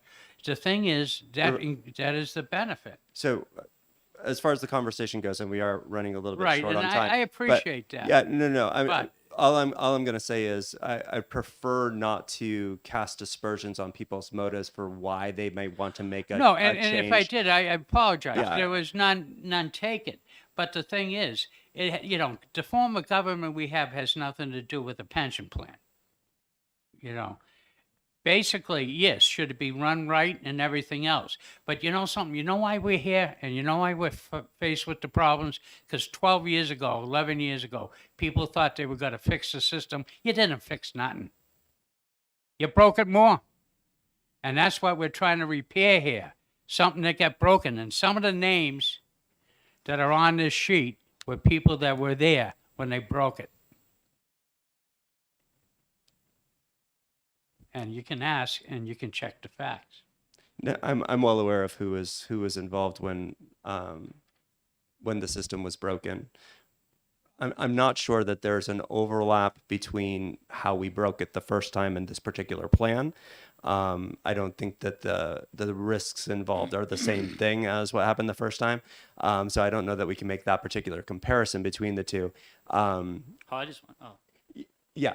I just want to say I do not include myself in the we previously mentioned. So I don't want to. And I would like to step back, but I would like to say, of course, I am going to be an advocate for Of the- course. and I don't think we hope expected anything you else, Representative. duly O'Brien. understand my advocacy. And I thank you for the leeway, Yeah. Mr. Chairman. Absolutely. No, I would just like to, because of the testimony, I would just like to point out, I don't think that the intentions, obviously, and I will stick to intentions of the people who are bringing this particular amendment to change the nature of the retirement for these individuals are doing so in order to take something. I think they're hoping that it will give something. They may be right, they may be wrong, it may work, it may not work, but I don't think that their intentions are negative. So I want to make sure that we're not communicating that it's good guys versus bad guys. It may be works, doesn't work. Again, so it doesn't work one way or the other, or works better or works less well. But I know my colleagues, and I don't want to cast aspersions on them. Oh, it's just, us Irish have the road to perdition is paved in gold. And I love that about you, Representative Bryan. I just, for the record, I want to make the statement. That's all. Anybody else from the subcommittee have any comments? So I'll have to stick to the subcommittee at this point because we're running short on time. Representative True. All set. Representative Davis. Representative Gerhard. We're good. Okay, so we've discussed the issue. We're down to about 7 minutes. Is anybody comfortable making a motion on this particular amendment? Representative True. I will move that House Bill 559, the amendment be on to pass. Ought to pass as amended? Point of order. Yes. It seems that if you take a poll of the committee, it doesn't seem to be fairly representative. No, but I do have a quorum, and Representative Schmidt was here and left. I didn't force him to leave. Okay. And but this it let's seems to be, and I think you understand. It seems to be the vote here could be not really reflective of what the committee has really stood for. and the committee itself can speak to that in 45 minutes as well. We're not making a definitive decision at this particular point. It's just a recommendation. The committee can discuss it, overturn it, and bring forward a new recommendation. We just have to Okay. bring something. But I think, as you know, as a power of a subcommittee, they do have the legal authority to make a recommendation to the full board because they're doing the yeoman's work. Mhm. And I just don't know if the vote would be reflective equally of the quality of the work that was done here. I agree with you, Representative O'Brien, for sure. My problem is I can't get a sub at this point, and I have to have it out of the subcommittee in about 10 to 15 minutes. Just bringing it up. Okay, that's fair. And if I had the power, which I don't at this particular point, to appoint you as a member of the subcommittee to vote, I would do that, but I don't have that power, so I just have to keep moving forward. Yes. And we have an obligation to bring something to the committee. We do. The I committee- the have committee- to do it, yes. The committee will do as they will. The committee will do But as they will. We have an obligation to bring this forward. Correct. So I have a motion of ought to pass with amendment on HB 559. Do I have a second for that? All right, Representative Gerhard seconds that motion. All in favor? All opposed? All right, we will bring that recommendation to the full exec session this afternoon. Guys, thank you so much for I was worried for your safety if you didn't vote that way, because Representative O'Brien might do something. I was wondering if I should ask Representative O'Brien to leave for the vote. No, it's totally fine. But we'll bring that recommendation forward to the committee, and of course, the committee will have full power to do as it wishes. So thank you for your time. Thank you for everybody who gave testimony. We'll see you back here in a half an hour. Hopefully have some time to get something to eat.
much to your disappointment, we are going to go into executive session on 2 pension bills before we start talking about OPLC.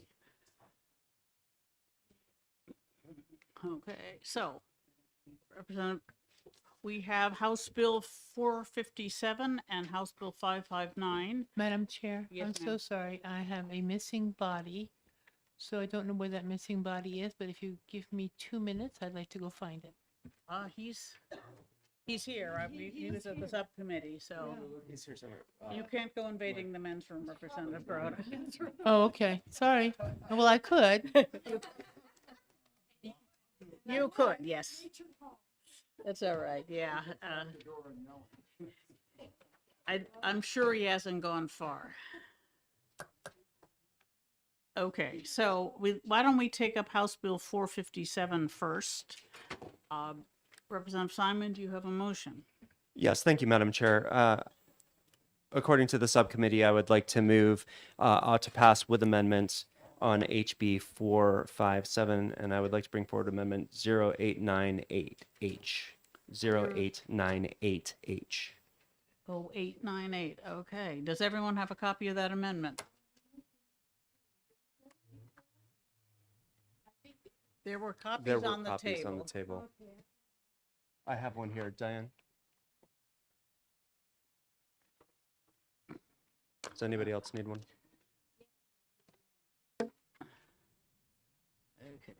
I don't necessarily need it. Okay. I know it at this point. Is there a second? Representative True. Who? Representative True seconded, thank you. Okay, do you wish to speak to your motion? Yes, thank you, Madam Chair. The bill basically does 3 things. It requires that the treasurer's fiduciary responsibility is put into statute, making sure that she's using solely fiduciary responsibility and making investments. It also requires that the treasurer make a report to the legislative body every quarter about the fiduciary responsibility, what they're investing in, and it does the same. The third part is it does the same for the New Hampshire retirement system. So in essence, it just gives us a little bit more oversight and transparency as to the investment strategies that these groups are making, and it also requires that the treasurer use fiduciary responsibility, which is not presently in statute. And the subcommittee was unanimous in saying that those things seemed relatively important to us. All right, Representative True? Thank you, Madam Chair. The Vice Chair summed it up very nicely, but just to reiterate, there's nothing in statute saying that the state treasurer will use their best fiduciary responsibilities, and that puts us in. That's no offense to them. I'm sure that's what they're doing, but that's the important thing of this, and plus the legislative oversight. Okay. Thank you.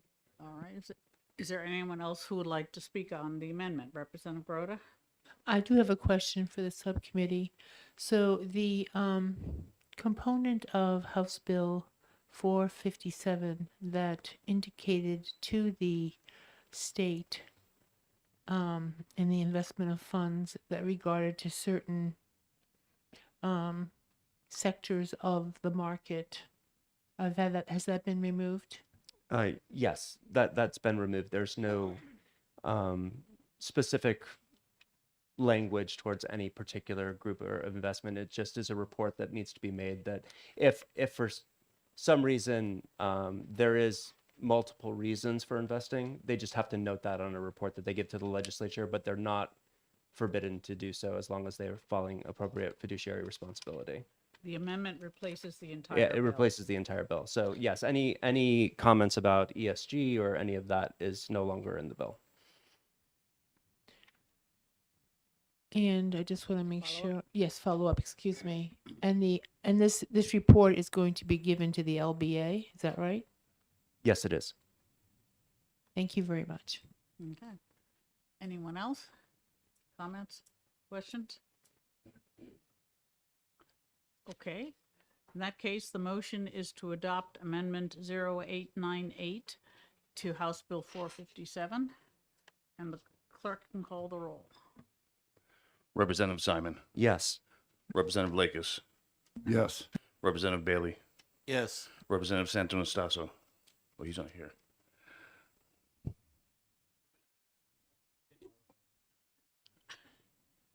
Representative True, Yes.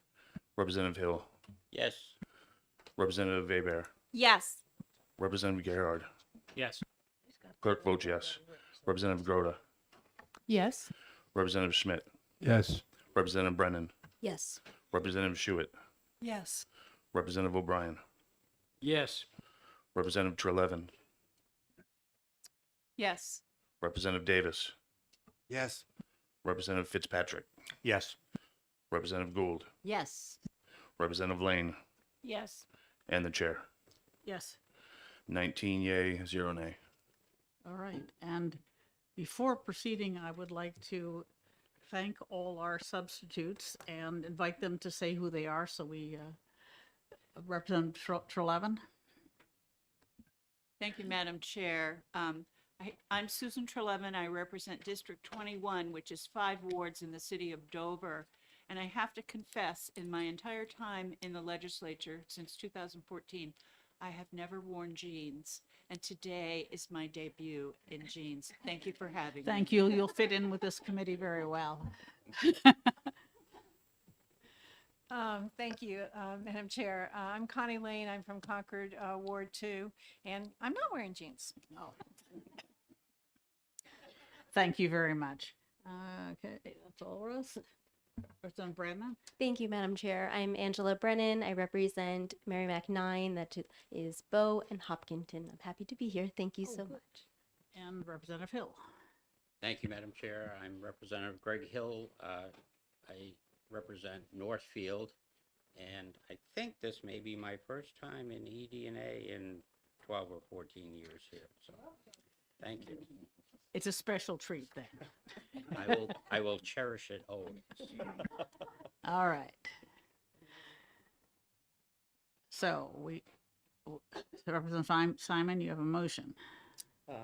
Yes, Madam Chair. I would like to move ought to pass with amendment on HB 457. Is there a second? Okay, we're seconded by Representative Gould. Do you wish to speak to your motion? No, thank you. Representative Gould? I think we've talked about it a lot. All right. Is there anyone else who'd like to comment on House Bill 457? All right, seeing none. In that case, the motion is ought to pass with amendment, and the clerk can call the roll. Yes, he can. He was here when the question was put. Representative Simon, Yes. Representative Lakis, Yes. Representative Bailey, Yes. Representative Santonastasso, Yes. Representative True, Yes. Representative Hill, Yes. Representative Weber, Yes. Representative Gerhard. Yes. Clerk votes yes. Representative Groda, Yes. Representative Schmidt, Yes. Representative Brennan, Yes. Representative Schuett, Yes. Representative O'Brien, Yes. Representative Trelevin, Yes. Representative Davis, Yes. Representative Fitzpatrick, Yes. Representative Gould, Yes. Representative Lane, Yes. and the chair. Yes. 20 yea, 0 nay. All right, the motion passes 20-0. Is there any objection to consent? All right, seeing none, we'll put that one on consent. All right, House Bill 559. Representative Blackus, you have a motion? I do. I want to ought to pass with amendment 0905H. All right. Is there a second? All right, so do you wish to speak to your motion, Representative Blackus? I do. I think we discussed this before. It creates a defined contribution plan for state employees who are Group 1, so not the permanent police and fire, and just at the state level, not the political subdivision. The employees will contribute the same amount as they do in the current pension plan. The employer will do the same, and the employer will continue to make payments to the UAAL for the trailing obligation. Some of the advantage of this is right now, Those employees, over half of them end up leaving before they're vested. That's the 10 years. And that means that although they get back their contributions and some small interest on it, they lose the employer part and any gains on the employer part. With the defined contribution plan, you get the entire amount. The entire amount is your money. You own it, but the day it's put in, so every pay period.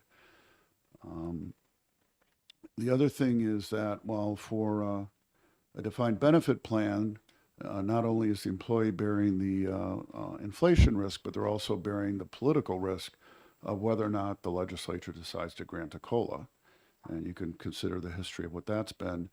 In a defined contribution plan, investments in equities and some other things tend to grow at least with inflation and usually greater than that. So that provides protection from that sort of thing. There's also greater flexibility. If they leave employment, they can either leave it there, or they can roll it over into an IRA or a 401k or any other retirement plan. And when they do choose to retire, they can control at what rate they take the money out. So maybe shortly after they retire, they want to do some traveling and spend a little more and take less out later. They have that with a pension. You get whatever your benefit is, and that's what you get. So that's basically it. Okay, Representative True, do you wish to speak to your second? Yes, thank you, Madam Chair. I think it was mentioned, but I think it needs to be mentioned again, that in this group 3, the employer is still paying in towards the unfunded liability. And that is without any obligation to the pension plan itself. So I think that's a benefit to the current benefit plan, which strengthens it and hopefully will pay down the UAL as projected. Is there anyone else who wishes to comment? Representative Broda. I do have a question, Madam Chair, if I may. How does the amendment change the original bill? Thank you. I should have said that.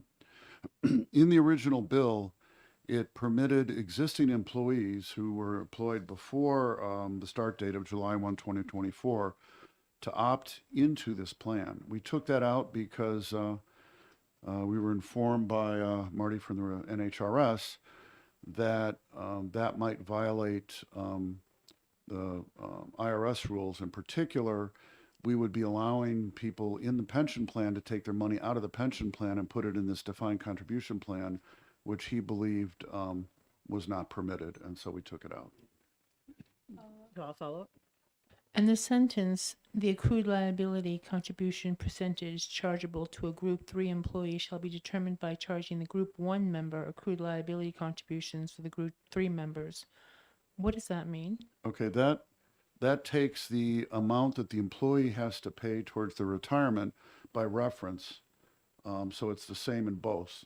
So that if we ever change the number, which is going to happen when the UAL is close to being paid off, we don't have to change it in 2 places. And it's 7% currently. It's a percentage of payroll. Yeah, right. And one last question. Follow up. So in the subcommittee work, I'm sure you did this, but I just don't see it here. Was what fiscal or financial analysis was done long-term on the effect of the retirement system on this plan? We heard from Marty from NHRS, and he told us that it was, if any, it was negligible, and he had no objection to this. That's with the UAL contribution, which is part of this amendment. Thank you. Representative Schuett. Thank you, Madam Chair. I'll be voting against the amendment and the bill. I have stated for many years that I feel part of the problem with retention and recruitment is the constant changing that the legislature has been doing to benefits for state employees. And I feel it has a chilling effect, having been a state employee myself and having contact with many employees and retirees. I hear this all the time, and that's part of the reason for flight from the job. Thank you. Okay, thank you. Representative Simon and then Lekis.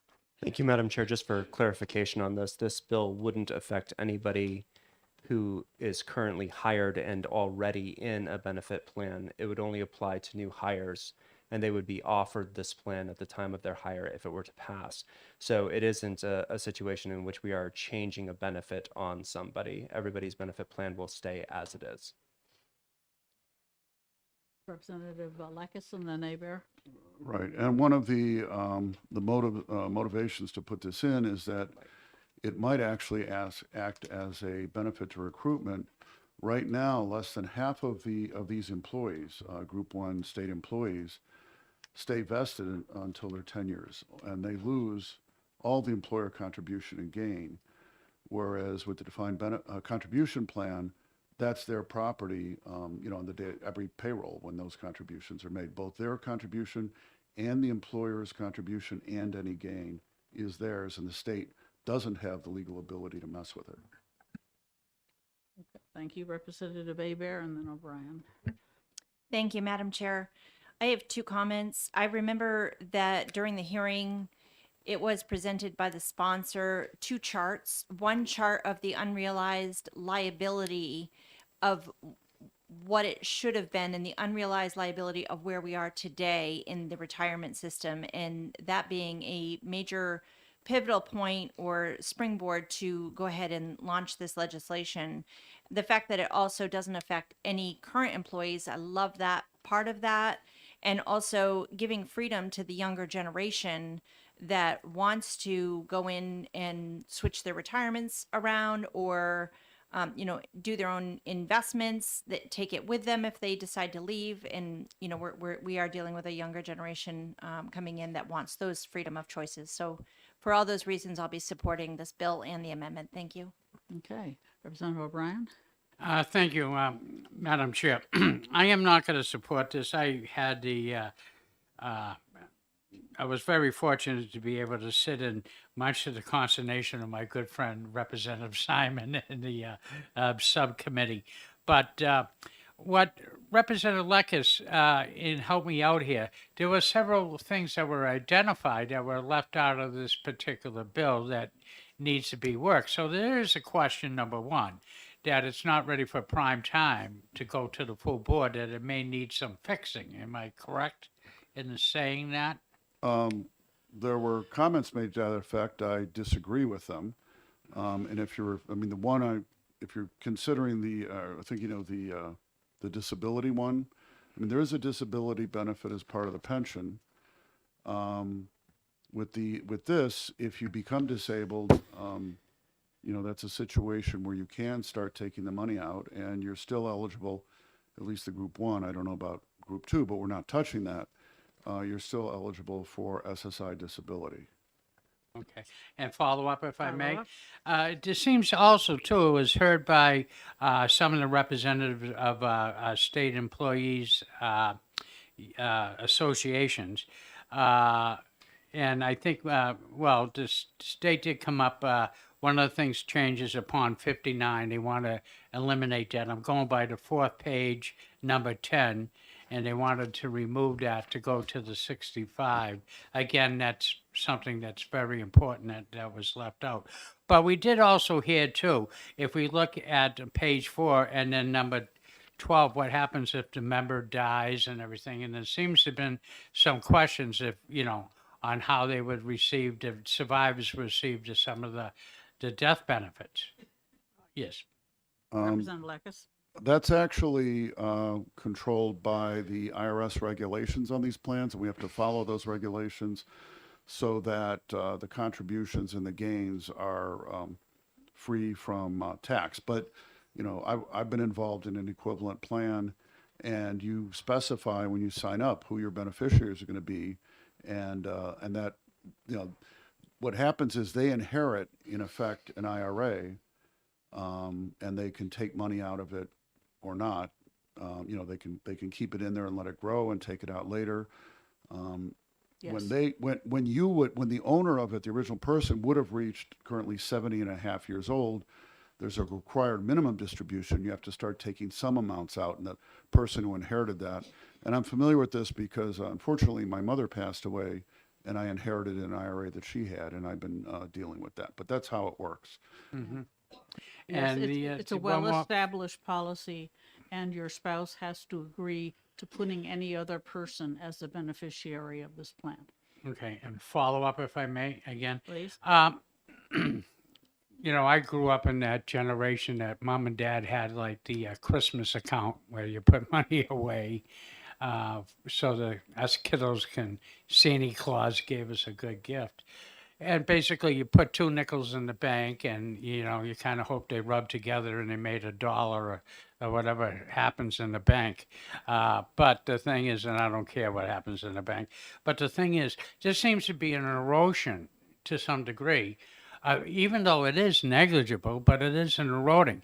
Is it not better, then I got to ask the question, is it not better to have the maximum amount of employees into like the NHRS retirement system paying under the same rates and everything that helps that particular system to grow? Representative Blackus and then Representative Gerhard. Okay.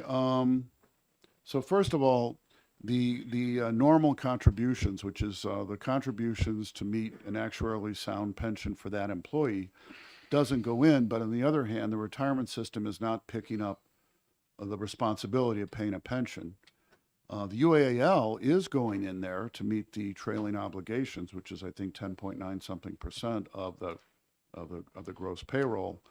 The other thing is that the current investments in the pension plan, they've got something over $11 billion, if I'm remembering correctly. And so, you know, a small difference is, if it got really tiny, there might be an issue, but it's not an issue. And Mr. Carlin testified that the retirement system has no concerns about this. Right. And my final curtain Yes, call. Yeah, curtain call, please. Thank you, Madam Chair. We're going to get into this Blondie Stone kissing thing again. But anyways, what I wanted to get into, you bring up some of the things of the political whims. And like we just heard, we just passed or looked at the COLAs and everything else like that. We could easily fix that by putting like equally come up with another bill that would guarantee a COLA every 5 years, similar to Social Security or something like that. And let's keep in mind, why are people leaving? Nobody's answered that question. You're fixing a problem here and saying, well, people leave anyways. But why are they leaving? Is it they're frozen at a particular rate of pay within the state with no chance of advancement or no incentive of pay, in order for them to have like a longer type of career that would fit within this parameter? Representative Blackus. Thank you. I'm sure there are a variety of reasons why it's difficult to recruit for the state jobs. Pay is I'm sure part of it, but that's not what we're addressing in this bill. There, you know, especially with younger employees who tend to, and also they naturally change jobs more often.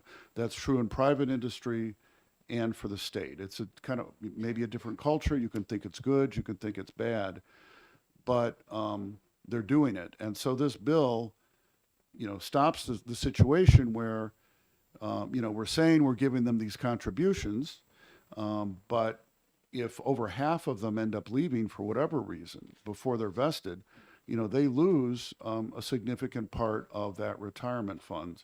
The other thing I want to say, just an overall overarching thing, is that, you know, this plan we're talking about is basically the same kind of plan that, you know, the vast majority of taxpayers who are paying them are in. And it's, you know, in general, things have moved in that direction. And there's benefits to it. Yes, thank you. I- No, we'll let a few No, other I would people like speak to. first. I would like to thank the chair and Representative Lakers. Thank you. I'll yield. Thank you, Madam Okay. Chair. Thank you. Representative Gerhard. Thank you, Madam Chair. What I like about this bill is it's not putting the taxpayers on the hook for future federal inflationary targets that they seem to have of 20% or what per year. That's one of the benefits, I think. So that's where I'd like to go with that. Okay, Representative Fitzpatrick. In theory, I support this concept. But what I'm narrowing in on is on page 3, line 28. Contributions by the employer. I remember when we discussed this a few weeks ago, the contribution was fairly low. Does anybody remember what we It's were talking approximately about? 2.5%. Right.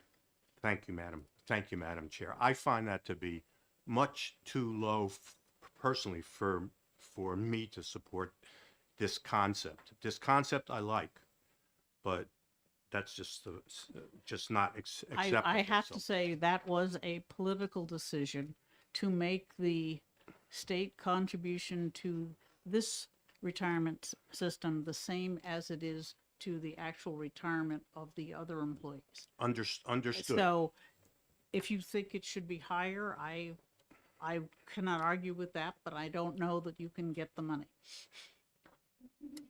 Thank you, Madam Chair. Okay, Representative Simon.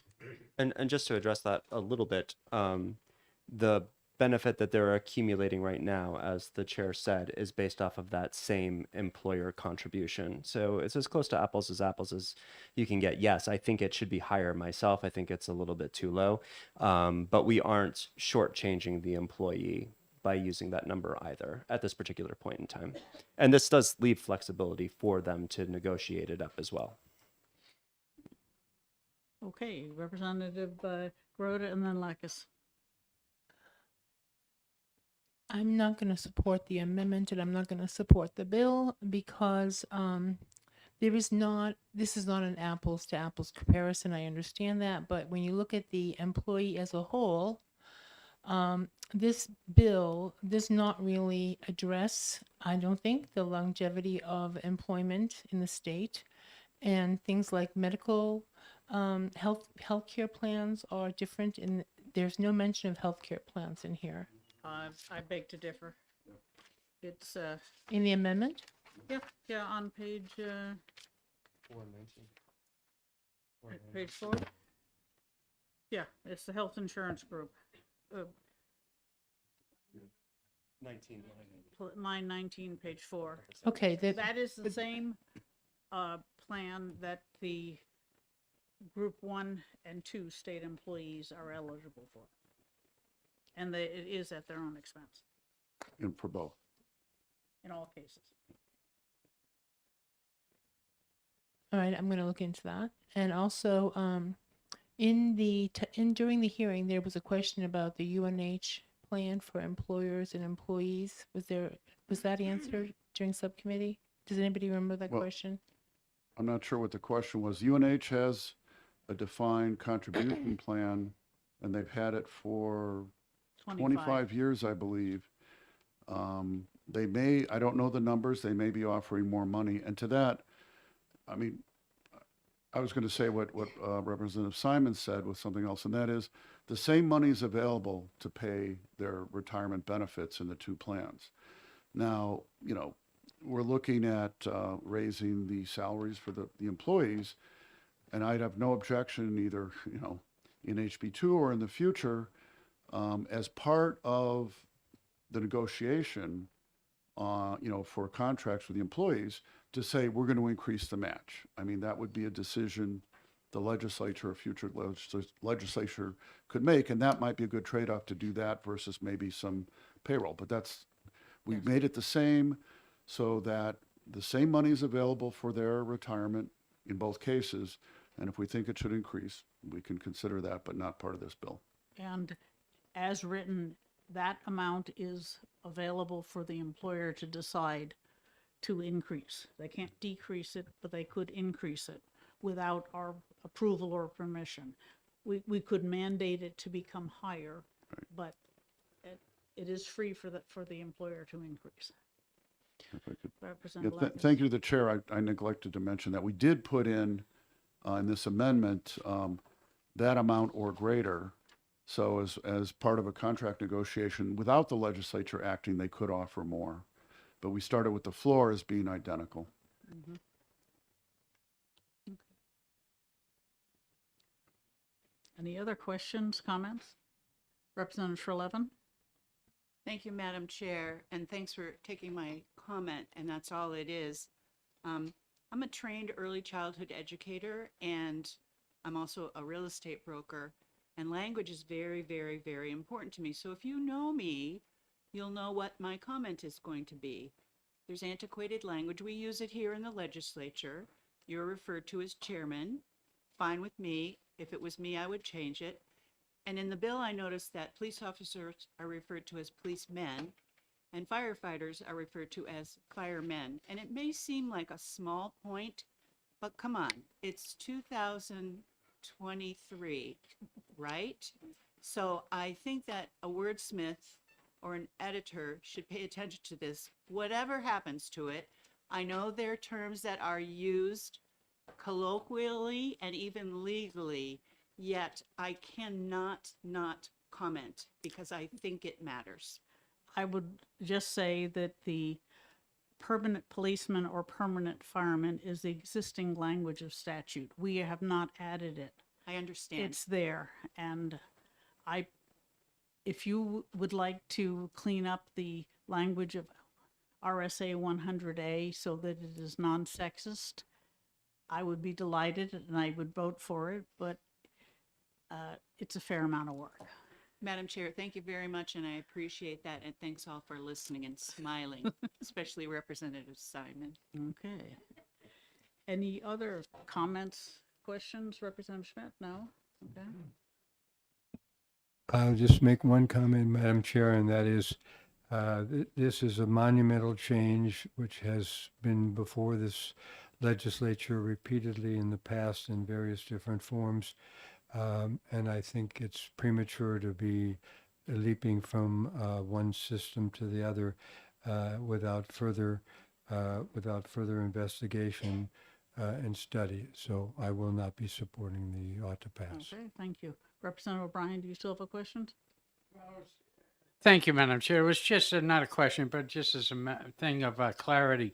Group 2 members, as far as the health insurance, that's negotiated. So it's nothing really that comes out of the blue. So just as a point of clarity on that. The same was for state employees, Right. and this wouldn't interfere with that. Representative Blackus? Yeah, I was just going to say, this doesn't address, changes nothing with Group 2 at all, so. Yeah. Okay. And I would mention with regard to Representative Schmidt's comments, the previous attempts were to change almost everyone in the retirement system to a defined contribution plan, which would have major effects on, because essentially you're closing the retirement system and you're not bringing in new people. This simply pulls out a group of people, of future employees, and it is the group that has the least benefit from being a defined benefit plan. Those plans are, by their very nature, biased toward long-term employees.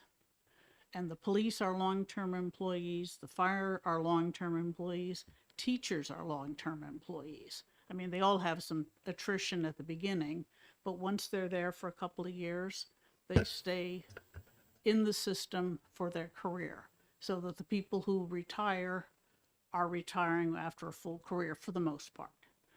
The employees, however, are not that way. There are some career employees, but there is also a lot of coming and going into state employment, back out of it, because most of them are in jobs that are similar to jobs with other employers, and therefore they don't stick around as long. And the turnover statistics show that.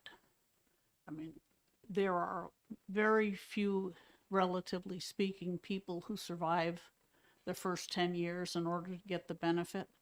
And even after that, they don't stay for the 30 or 40 years you need to get a solid pension.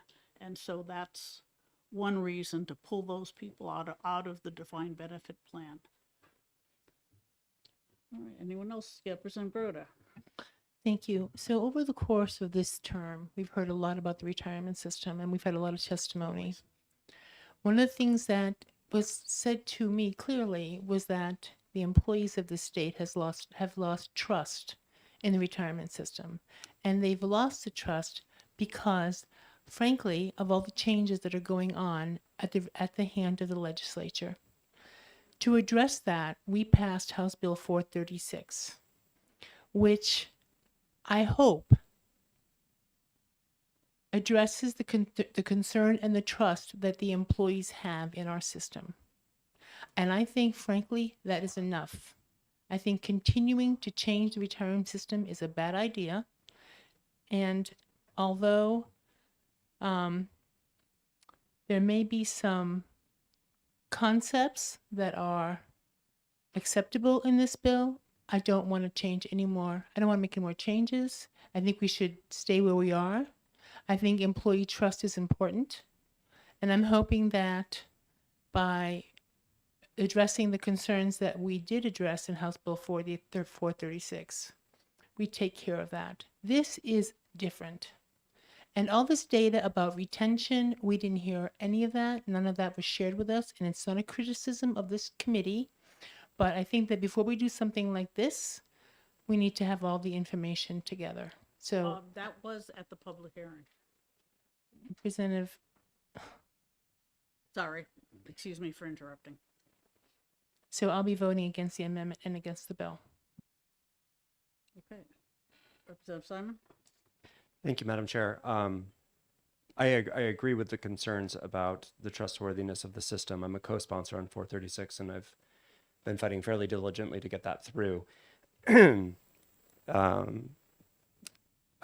do feel like this particular bill is fundamentally different in that it doesn't retroactively touch people who are already in the system. We're not changing a benefit on somebody who has already started receiving a benefit or is already working towards a benefit. Everyone will get what was promised to them when they started employment. So I don't feel that it should be an issue of eroding the trust of people in the retirement system. Because as I said, people are going to get what was promised to them when they decided to sign on the dotted line with their time. Thank you. Okay. Anyone else? Okay. Well, in that case, the motion is to adopt Amendment 0905H to House Bill 559. Point of order, Madam Chair. Yes. At this particular time, may I ask our Democratic leader, would it be to our benefit to have a very quick caucus if the chair should grant it of only 5 minutes to discuss this? If you think you need to it, you can have you can certainly have a 5-minute caucus. I'll leave it up to my leadership. That's fine. We can run across this hall. We'll be back before 5. So if the Democrats cannot go across the hall to the other room. Not before 5 o'clock, I hope. Oh, I meant 5 minutes, 5 minutes. Hey, Mike, you were much nicer in the full session.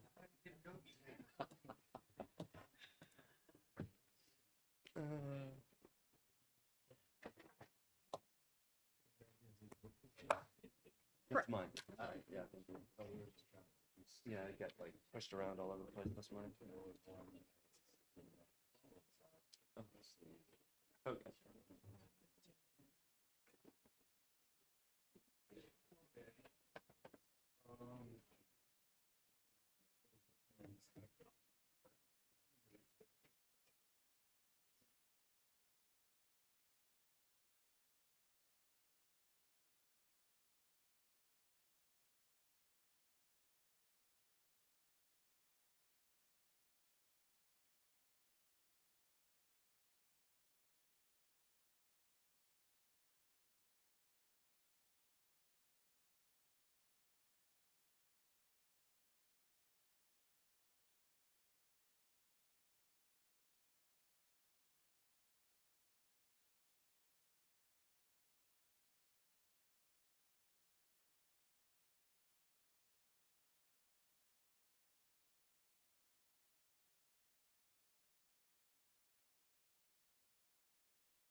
Okay, I hope everyone had a nice break.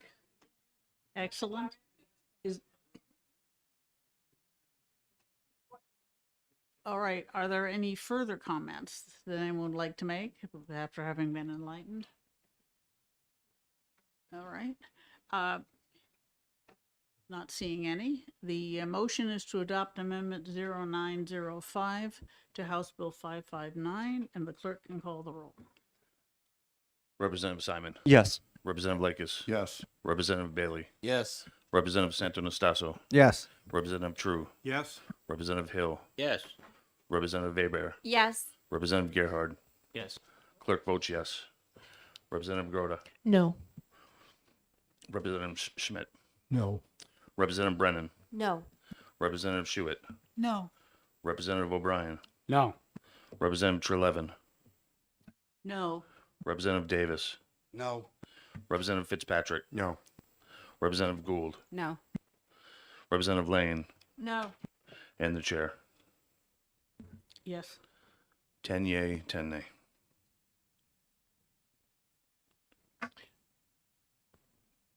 Madam Chair, I have a motion. Yep.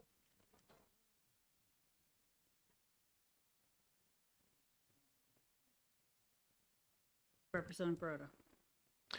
I make a motion to retain House Bill 559. Okay, is there a second? All right, okay. Do you wish to speak to your motion? Thank you. I think that there are amendments and there are changes to this bill that could be made, but I think it needs review. And retaining that bill would allow that to happen. Thank you. Representative Gould? I just will repeat what I said about a bill recently. I do think with a little work, this could get pushed through. Okay. Comments? Representative Schuett? Thank you, Madam Chair. I think what Representative Grote says is true. We've had, I think, a total of 4, possibly 5 amendments presented to this bill in the brief time that we've had it. And I think that's a pretty big indication that some more work needs to be done on it to look at it a little further. Thank you. Representative Blackus? I'll just make one comment in regard to that. Most of them were due to OLS. I mean, getting the bill on the morning, I'm not saying there weren't changes, but getting the first draft on the morning when the deadline was at noon, and then them generating amendments which were not what we wanted, and finally we went off ourselves and wrote the language up to give them because they weren't doing what we asked them to do. That's all.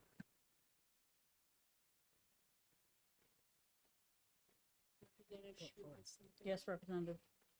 Thank you. I will just say that that was indeed part of the issue. The committee had to look at it quickly and start looking at it. And like I said, I just think that the timing was awfully fast. I understand. It was longer than we had on House Bill 655. All right. Any other comments? Okay, the motion is to retain House Bill 559. The clerk can call the roll. Representative Simon. Must have been the Blarney Stone. Yes. Representative Lakis. Yes. Representative Bailey. Yes. Representative Santo-Nastaso. Yes. Representative True. Yes. Representative Hill. Yes. Representative Weber. Yes. Representative Gerhard. Yes. Clerk votes yes. Representative Groda. Yes. Representative Schmidt. Yes. Representative Brennan. Yes. Representative Schuett. Yes. Representative O'Brien. Yes. Representative Trelevin. Yes. Representative Davis. Yes. Representative Fitzpatrick. Yes. Representative Gould. Yes. Representative Lane. Yes. And the chair. Yes. 20 yea, 0 nay. Okay, that is to retain, and we do not need a committee report. All right, that ends our executive session. All right. So, moving on to the work session, I have a number of copies of House Bill 2. I got all of the ones they had printed, therefore there's not enough to go around. I'm serious. If you can share, or if you're not really going to read it, just look over somebody's shoulder.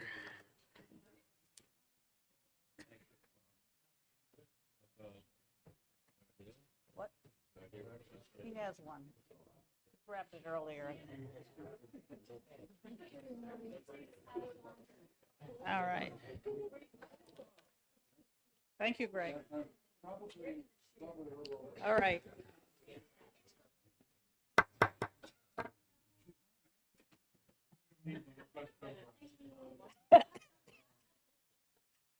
Excellent. Then you get, if you don't need one.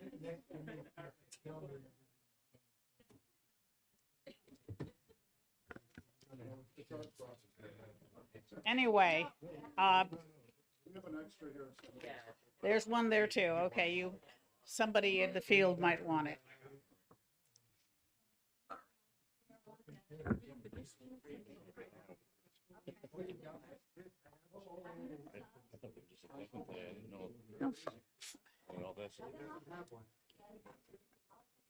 Okay.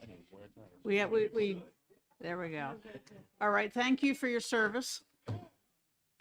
All right, so House Bill 2 came out much later than usual, and I was asked by the Chair of Finance to look at the section dealing with OPLC reorganization, which starts on page 90, and it goes on to the end. So we had a hearing on what we thought was in House, not a hearing, a work session on what we thought was in House Bill 2, and talked, a number of people gave us a bunch of information. When we passed House Bill 655 Wednesday, we agreed that we wanted we didn't want anything that was in House Bill 655 duplicated in House Bill 2, because first, we liked our language better, and secondly, we didn't want to try to keep two very similar bills synchronized through the process. So I did some triage on House Bill 2. I read it, I looked at the back end, and so what I'm going to suggest to Finance is first to take out everything from page 90, line 4, through page 110, line 28, which is a duplication, in concept at least, of, not 110, my mistake. No, it's not, I'm wrong, excuse me. Bless you, bless you. It's only through page 102, line 30, which is the part about the OPLC organization. So I'm going to recommend they take that completely out. It's already covered in House Bill 355, 655, sorry, in what I will just say, thanks to this committee, is a much better way of doing it. So want to recommend all of that. What else did I do? I'm sorry, you said 90 to 102? The 102, yeah. Line 30, right. It's section 108. Well, actually, it's section 285 through 286.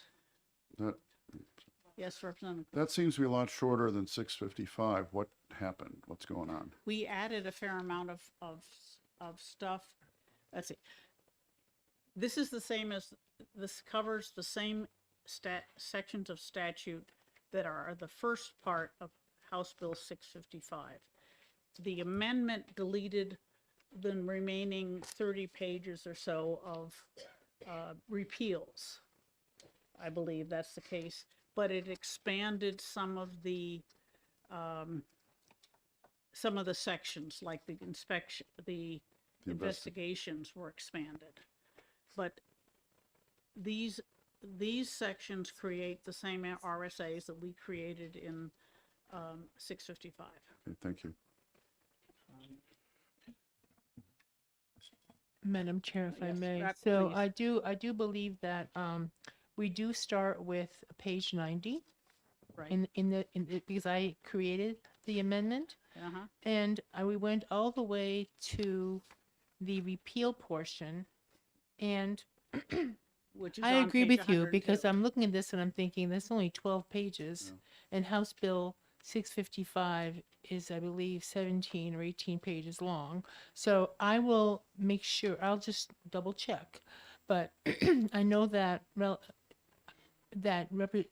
Chair McGuire and I have had several conversations about this amendment and the bill. And so I can also say that I know this sounds unlikely, but there are the different page lengths on these bills. So sometimes what you see on a PDF form is different than what you see in real life, which is different than what you see on the general the general court website, which has led to a lot of confusion as far as page numbers go. Right.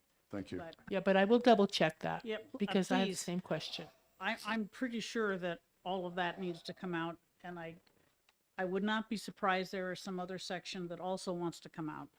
But, so what else did I do here? Reading through, on the auctioneers, I deleted page 110, that's how I got there. Delete section 311, which says that the executive director will not issue a certificate of incorporation. Well, that's not her business. That's the Secretary of State's job. And so if we delete this, it'll stay in statute where it is now as the as the Secretary of State's responsibility. So you're going to delete that whole paragraph. Yeah. I mean, that's all wrong. A bunch of other things. On page 152, where it talks about regulation of massage therapists and massage establishments, there and on the next couple of pages, or actually I took out the licensure of massage establishments because that's the House position. House Bill 341, which had required the license of establishments, was killed. So the House position is they don't need a license. And I don't want it to be snuck in here. So there's a number of places on those two pages where I delete the reference to a establishment license. Hope no If I one will. could. Yes? So is that section, we're going to get rid of 421, 422, 423 through I don't know what? 425, 427. Okay. There's a number of places where we take that out. And we're just deleting the establishment part? Absolutely. That doesn't change the reason this is here is they're combining the reflexologists and structural integrators and Asian bodywork therapy into the Board of Massage Therapy, which is not, doesn't sound like a problem. Madam Chair, I just want to, so that everybody's clear, this bill is not our bill. It belongs to the House Finance. So I just want to make sure that everyone knows that these are recommendations, so that if some of these things don't happen, we don't have everybody coming to our door and saying, Yeah. you understand what I'm Yes, trying to get to? this is a recommendation to finance, which they may or may not adopt. I understand that it will be in multiple amendments to House Bill 2, and they may adopt some, but not all. This one, since we have established a House position by killing House Bill 341, I strongly expect them to accept. I would think they would be likely to. Anything that lightens their load Well, would there's that probably be too, yes, welcome. absolutely. Along on page 189,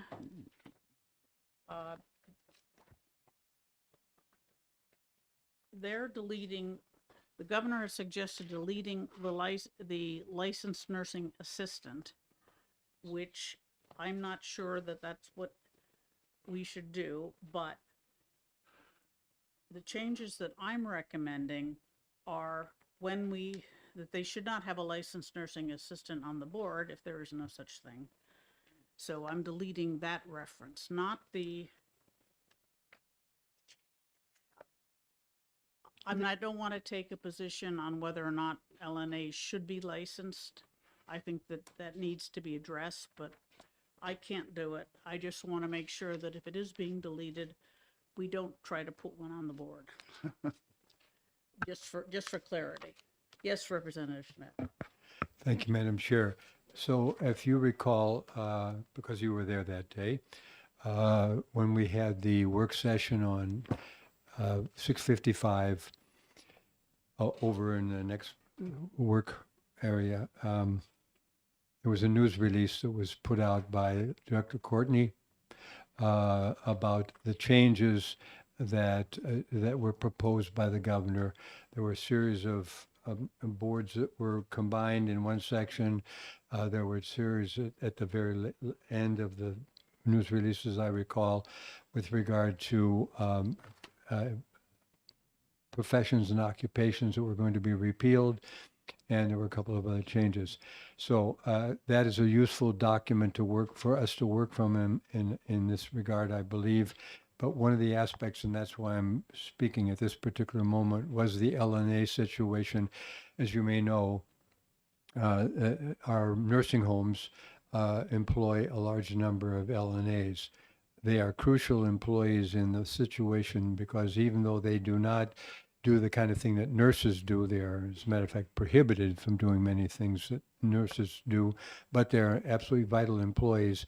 And I think it could be terribly disruptive to the functioning of our nursing homes, both public and private, county and non-county, to have the licenses taken out from underneath LNAs at this time. So I think that is something that we should not do. The board member aspect is not insignificant, but I think that delicensing, deregulating LNAs would be counterproductive. So I certainly hope we will not do that.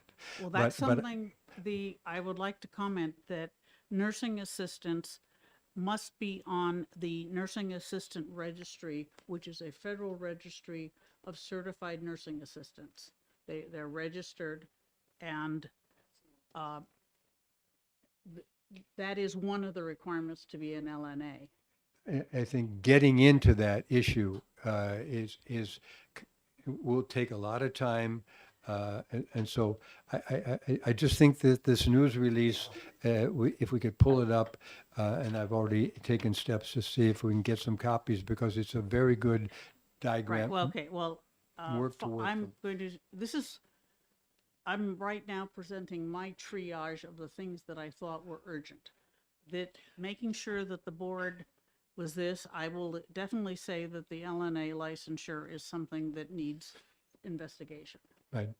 And I think that, one of the things I'm sure will be of interest to the people who have stayed even after we did the heavy lift of the previous bill.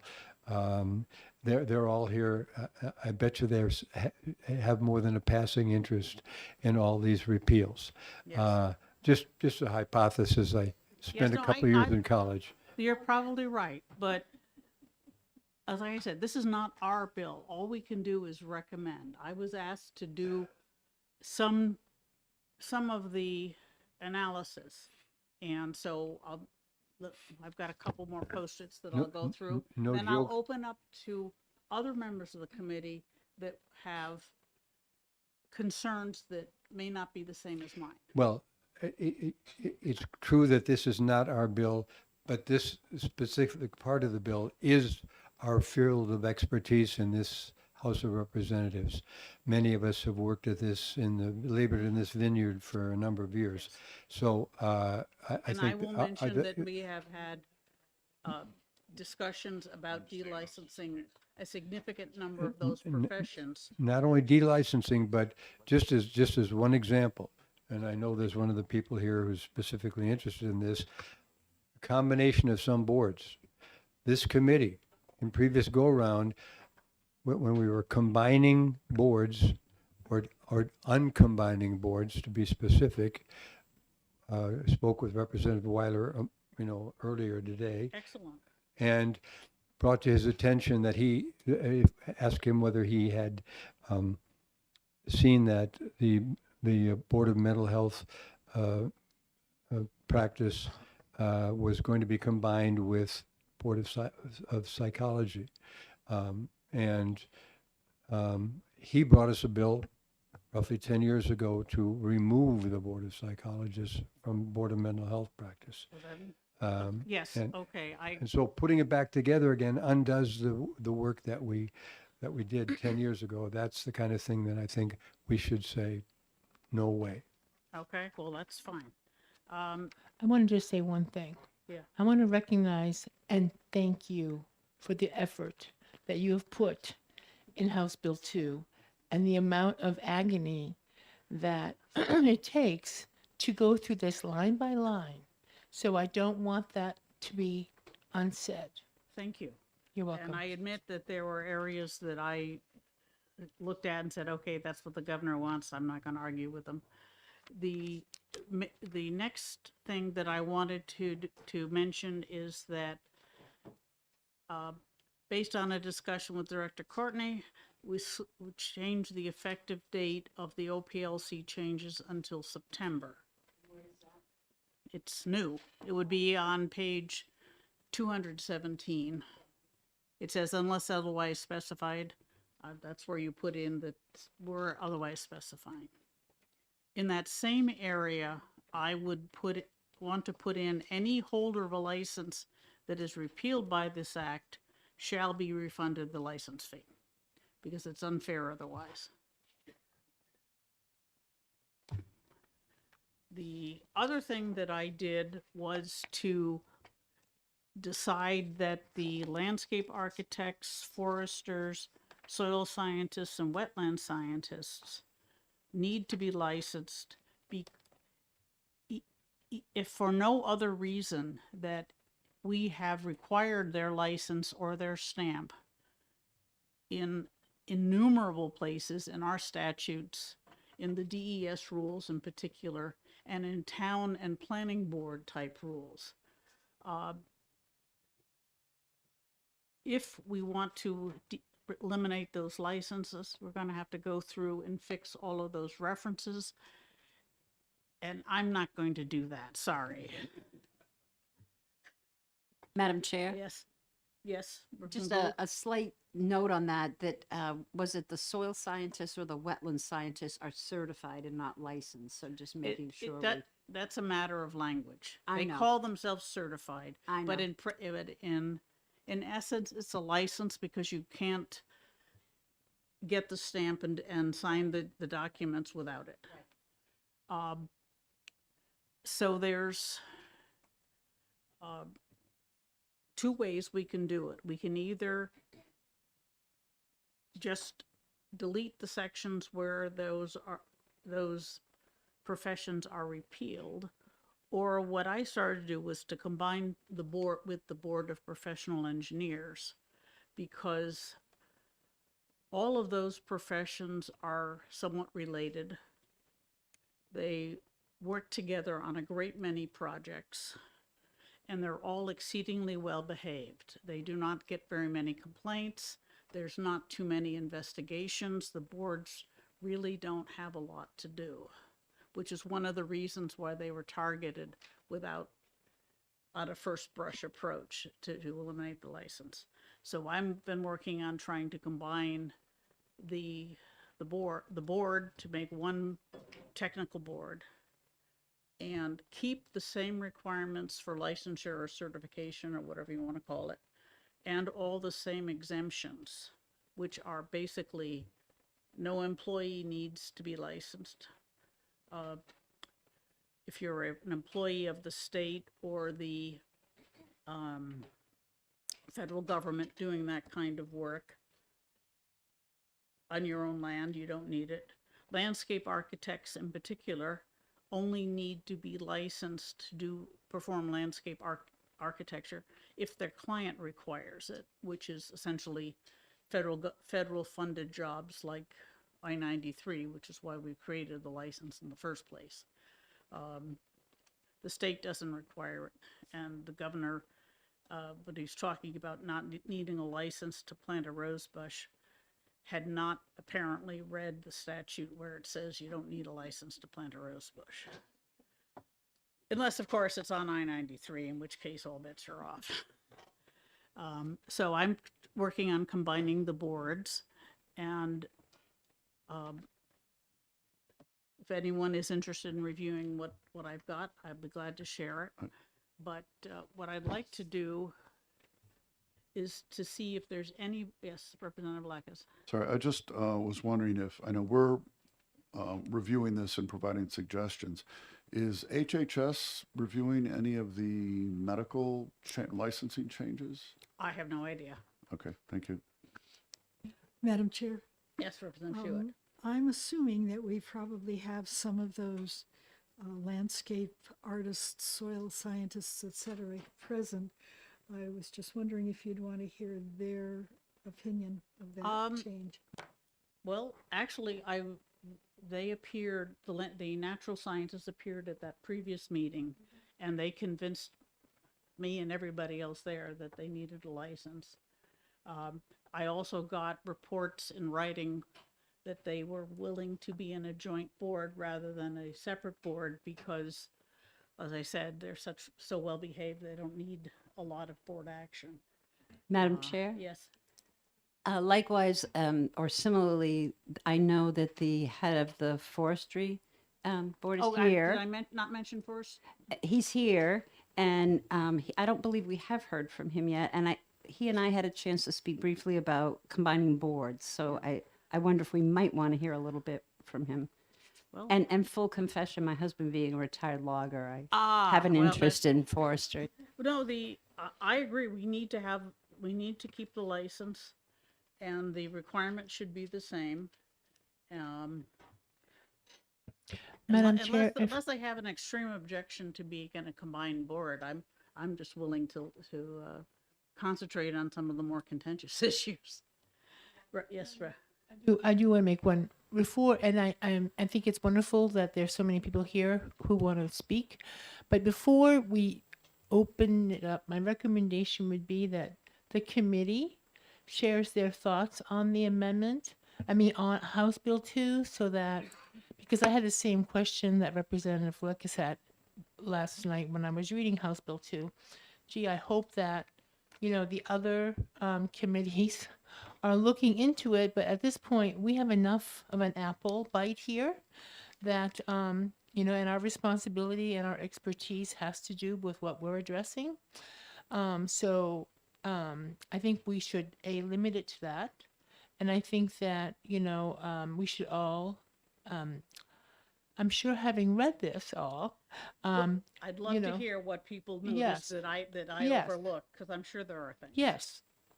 Okay, so Representative Schmidt has brought up the Board of Mental Health Practice combined with the psychologists and the licensure of LNAs. Representative Hebert. I've heard from my constituents on the electricians and also the landscape architects. Thank you.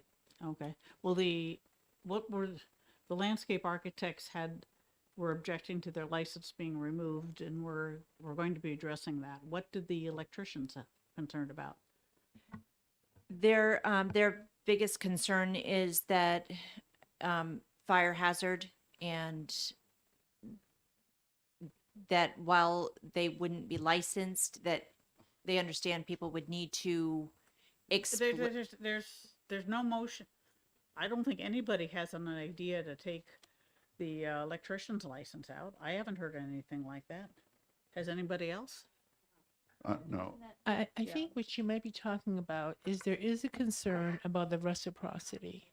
So that's the only concern. So I think that the electrician's license is still impacted. It's not impacted, but it's the issue of reciprocity. And I'm not sure. That we addressed in House Bill 594, wasn't it? That if the requirements, the qualifications are similar, that they can get them a license. And I know that Maine, for example, has a non-equivalent license.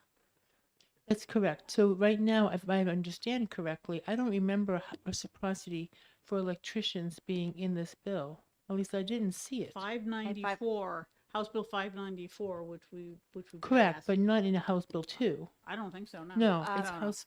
507, madam. Oh, Okay, that's a different we bill. killed that.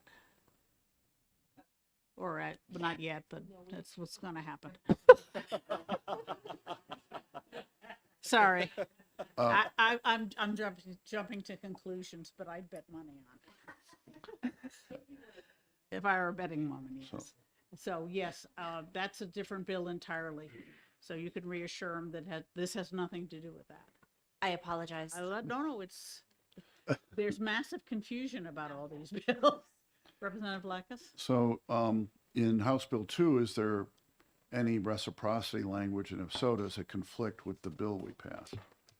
I believe that any reciprocity language was in the part that we're taking out because. Thank you. I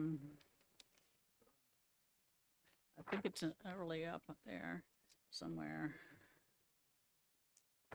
Fees program. It's in it's in on page 94, I believe. Yes. Okay.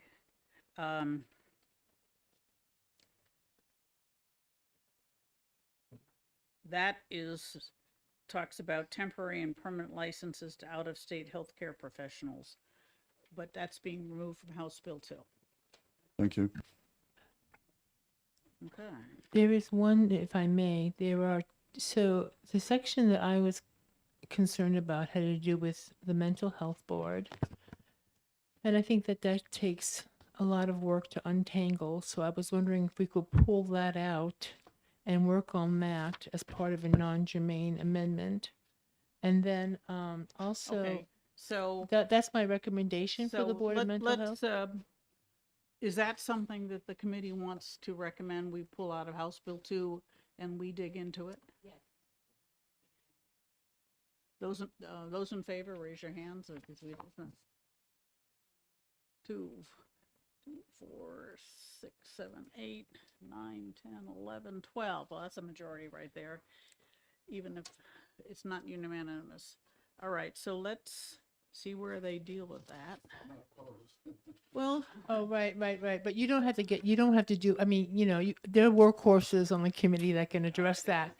I can see if that was keeping you from putting your hand up, don't be afraid. yes, yeah, well, we've been there before. There's no blurb required by anybody on any of these things. Where's that's the Board of Mental Health Practice It's on starts. page, I just had this. It's 100, God, it's a big one. It's a big one. That's why I was thinking that. The Peter Leishman will thank you. They love to get big repeals and guts.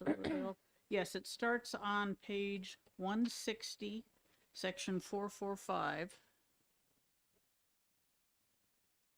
And where does it end? Hang on. Long way. We could kind of assign a couple of people to look at this while a couple of other people absolutely. on the committee look at the merge board's situation, the advisory board of reflexology, structural integration, and Asian bodywork therapy with advisory board of massage therapy to become the advisory board of massage therapists and so forth. That is something that we also specifically took apart about 12 years ago. Okay? Excuse me, Peter, we haven't finished with the Board of Mental Health Yeah, practice. but what I'm saying is if we don't devote the entire committee on one thing, kind of split up a little bit and look at We different will be sections. splitting it. Okay, so the mental health ends on, yes.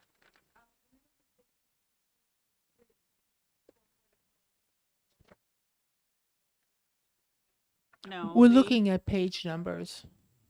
It's the 443, yeah, okay, yes, that's the alcohol and the other drug that gets 443, not 445, and it goes down to section, it's all 445. 443 to 445 is all the mental health board issues. Thank you. That's on through page 181. That's one- Madam Chair? Yes. Yesterday, I started the process of starting a mental health caucus, so I would be very interested in being one of the Alright, people well, I'll digging let in you- on that. We'll let you take the lead on that one. Draft as many people as you can. Peter, I'm sure, is interested. It also could be that there's some people in the audience who are well familiar with the section of the Yes. House Bill 2 that we are considering deleting here and so forth. So enlisting their assistance might be helpful. Absolutely. We'll have to look at that. Okay. And,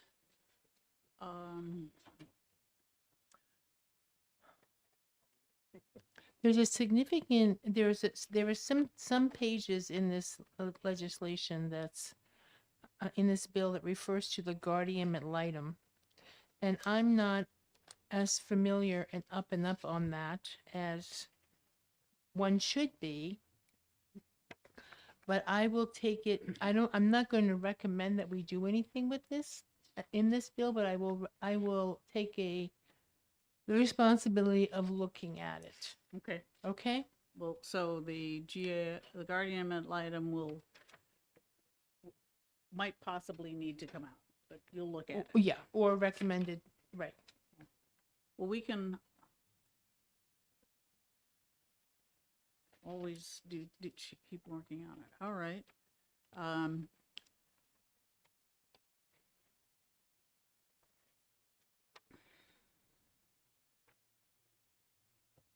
Okay. Does anyone else have any areas that they think really ought to be pulled out of House Bill 2 for one reason or another? All right. Yeah, the Board of Mental Health Practice is a major rewrite. And anyone else? Yeah, Chair, I'll Yes, Representative I'll Lyon. also at least read through that. You know, I had some concerns Okay. about one issue on that. So- About what? Oh, the licensing, Board of Mental Health, the Okay. the essay thing. But I'll, not advising anything. I will look through it and Anybody else have their favorite section that they want us to concentrate on? There's no firemen in here, Representative O'Brien, and not even the Board of Fire Control. Notice my quietness, yes. Or fire women. Yes. I said firefighters. Representative Abear? I'm not trying to challenge anybody at all. And I'm brand new. So page 155 under the State Board of Fire Control and Mechanical Licensing Board repeals. Uh-huh. Page 155, line 20. Right. Tell me what I'm. For some reason, the Mechanical Licensing Board has traditionally been in the Department of Safety under the control of the state fire marshal. What this section does is it moves the oversight of the board from the fire marshal to the OPLC. It doesn't look like it changes. If I can, Yes, Representative is that, Leggett. I think, I mean, I may be misinterpreting, but I've seen a number of sections where it's, you know, the rulemaking regarding fees and certainly, you know, this list of things, because those functions, as I understand, are to be moved into the OPLC body. So that's being done for most of the boards. So some of the things they're doing now moves to OPLC, but the board still exists. Yeah. Yeah, the board still exists. It still has the, And they don't get to set fees or penalties, and the handle expiration and renewal is OPLC. but they're still reviewing educational programs, conducting disciplinary hearings, Right, I mean, technical standards, and future changes to but I the think the subdivision. disciplinary action then is back to OPLC. Right. But as is described in House Bill 655, the board is the judge or jury, whichever you would want to consider it, the jury of their peers. Madam Chair, may I Yes. ask what the deadline is to get this reviewed?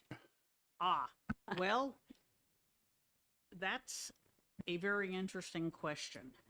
I'm, as soon as possible, if you want to suggest major changes other than to the sections we've agreed to pull out, then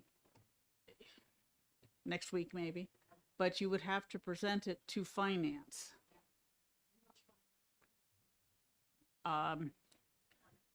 One, most likely. Yeah, most of the stuff is in Division 1. Yes.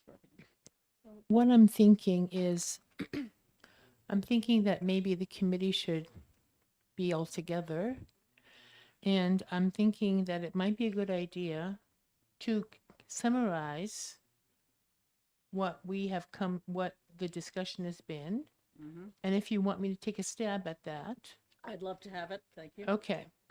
So this is where I think we are, and everybody should be listening. Representative Schmidt. Representative Schmidt, I would like to have the floor. Thank you. So I think where we are now is that we are going to take the sections out that delete the licensure or certification for landscape architects, for soil scientists, for wetland scientists, and for foresters. And we're going to look at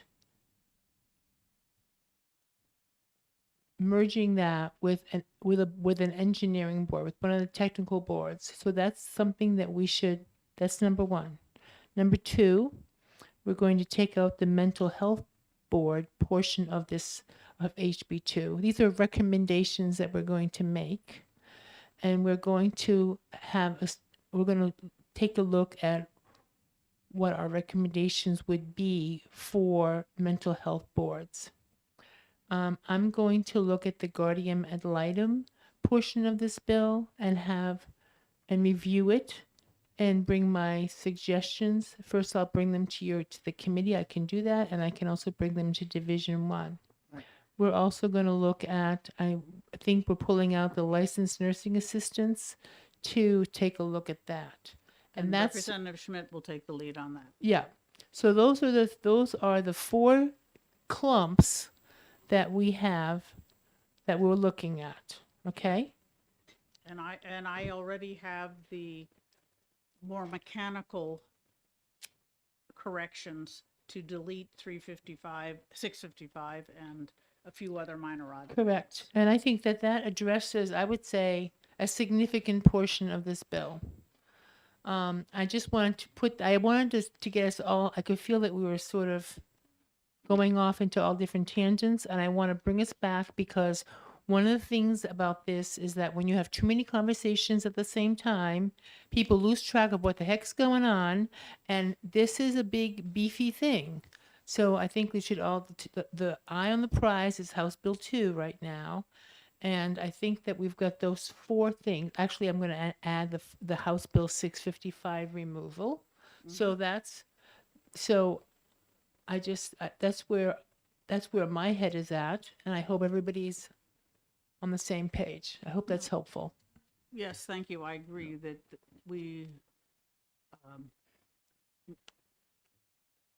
unless there's any comments, I will send the small items that I had, give them to finance. They will probably accept those. I don't know about the other changes, but I would bet they'd be happy to get rid of the Board of Mental Health Practice.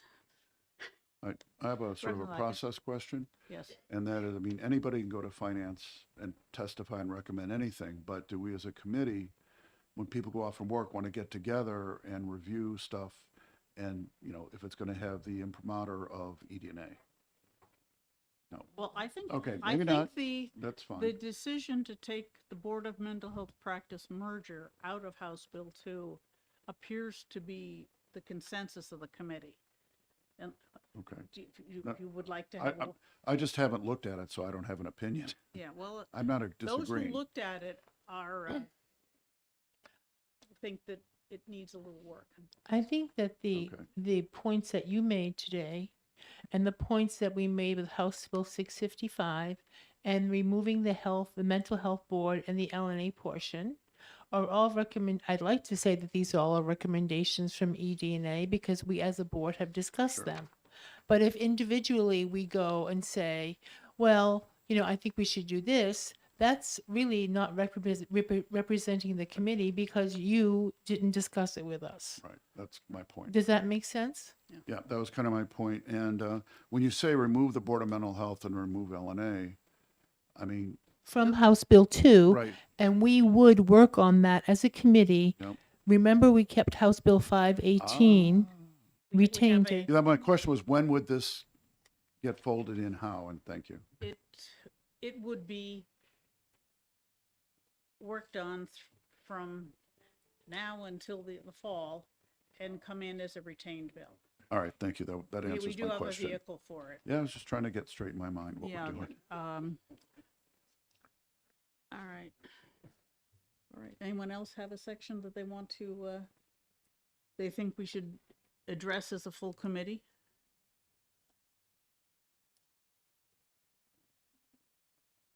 Astonishing. Okay, I'm glad that we've all studied House Bill 2 so thoroughly that we're happy with it.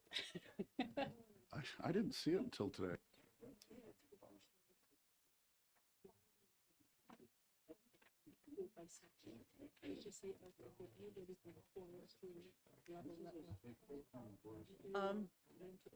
Mental health, I think, is the biggie.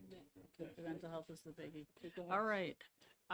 So I'd like to reassure the landscape architects, foresters, wetland scientists, soil scientists. that we- Landscape And the architect. landscape architects that we understand you need your license. We will make sure that you have the opportunity to keep them. And if you have any major objections about a merged board, let me know. Anyone have such major objections? All right. Sorry? Oh, for the foresters, landscape architects, natural scientists, wetland scientists, and foresters. No,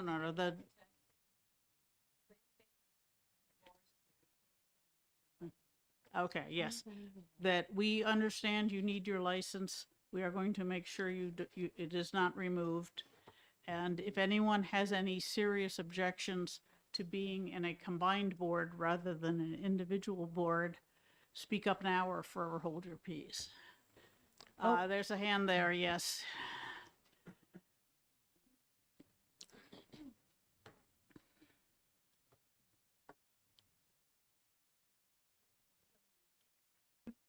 Yes. For the record, I'm Jason Stock. I'm the Executive Director of the New Hampshire Timberland Owners Association. And given the mandate, speak now or forever hold your peace, I figured I'd better speak now. And we represent landowners. We'd also represent loggers, forest products, foresters, and we do have some landscapers that are also members of our association.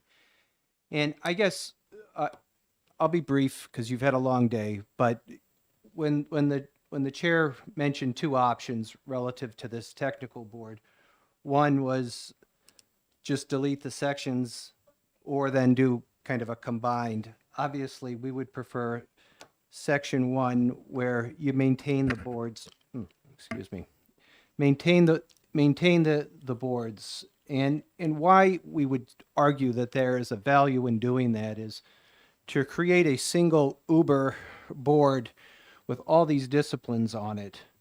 Number one, ensuring that you would have enough representation from all these areas of expertise. You're going to have a very large board. Moreover, you're going to have a board that's going to have individuals whose interests are not, I would say, their expertise isn't in the particular area. If it's an adjudicative matter, and I would argue for land surveying, if you're sitting on a board and you're discussing a deed research issue, adjudicative issue regarding deed research, and you're an electrical engineer sitting on that board, that's not your area of expertise, yet you are being asked as a professional to issue a professional opinion on someone else's work. And so I guess that for us, that's a concern, and we would raise it. And that's one example. Again, I would, if this is your decision, obviously, to make this recommendation, we will also have this discussion with Division 1 as well. But I just wanted to, again, forever, speak now or forever to hold my peace. I wanted to at least raise this issue, raise some opposition and some concerns that we have with creating this larger board with such, although they are similar and they do play well, or well-behaved, I guess was the term, there are adjudicative matters. There are also establishing, things that are in terms of establishing the standards for the license that might be more specific to a particular occupation or profession. And again, asking someone from another profession that isn't that related, I think is asking a lot. And with that, I'll conclude my I guess, I testimony. appreciate that.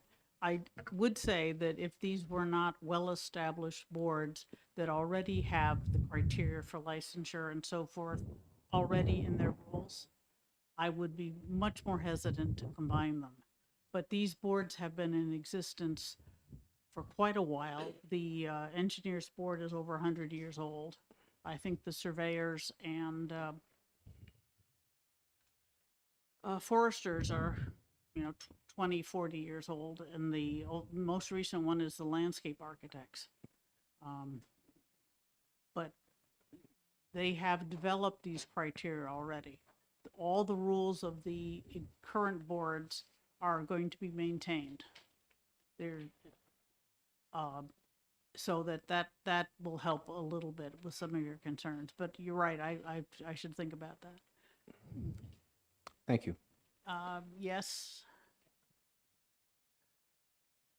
Madam Chair, may I ask a question Sure. to this topic of the forestry? So my question is, in the Foresters Board, do you know if they have problems with filling all the seats on the board? I heard that has to be an uninterested community member or unbiased, a public member, and that position's been hard to fill. Do you know if there's been? One of the concerns, I think, is that when we have a lot of openings on boards, if we combine them, it'll help fill all the seats. So that's the nature of my question. If you know. Sorry.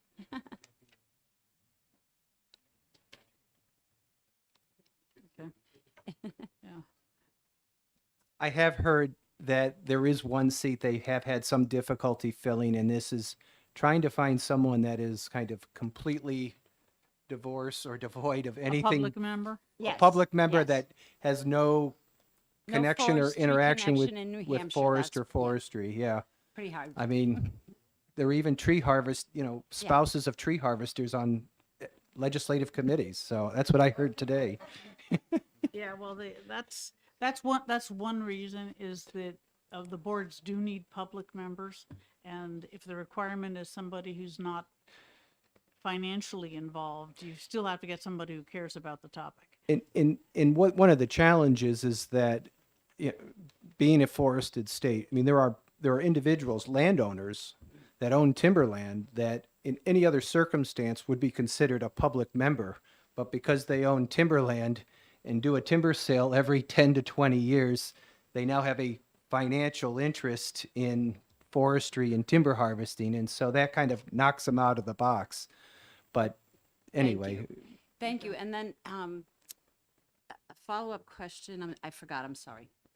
Okay, you're all set? Okay, good. Thank you. Yeah. All right, yes, sir. Good afternoon, Madam Chair and representatives. My name is Ken Clinton with Meridian Land Services. We're a small civil consultant company in Amherst servicing, providing projects for civil engineering, land surveying, certified wetland scientists, certified soil scientists, and permitted septic designers. So we're well versed in these areas. I had written some testimony and shared it by email to the committee. And in large part, it was against the elimination of natural scientists. So thank you very much for moving that aside.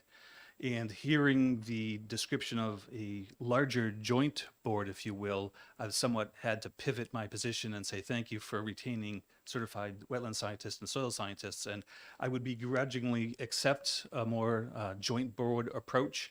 However, the language that's in current House Bill 2 relative to the combined boards of engineers and surveyors is, in a word, faulty.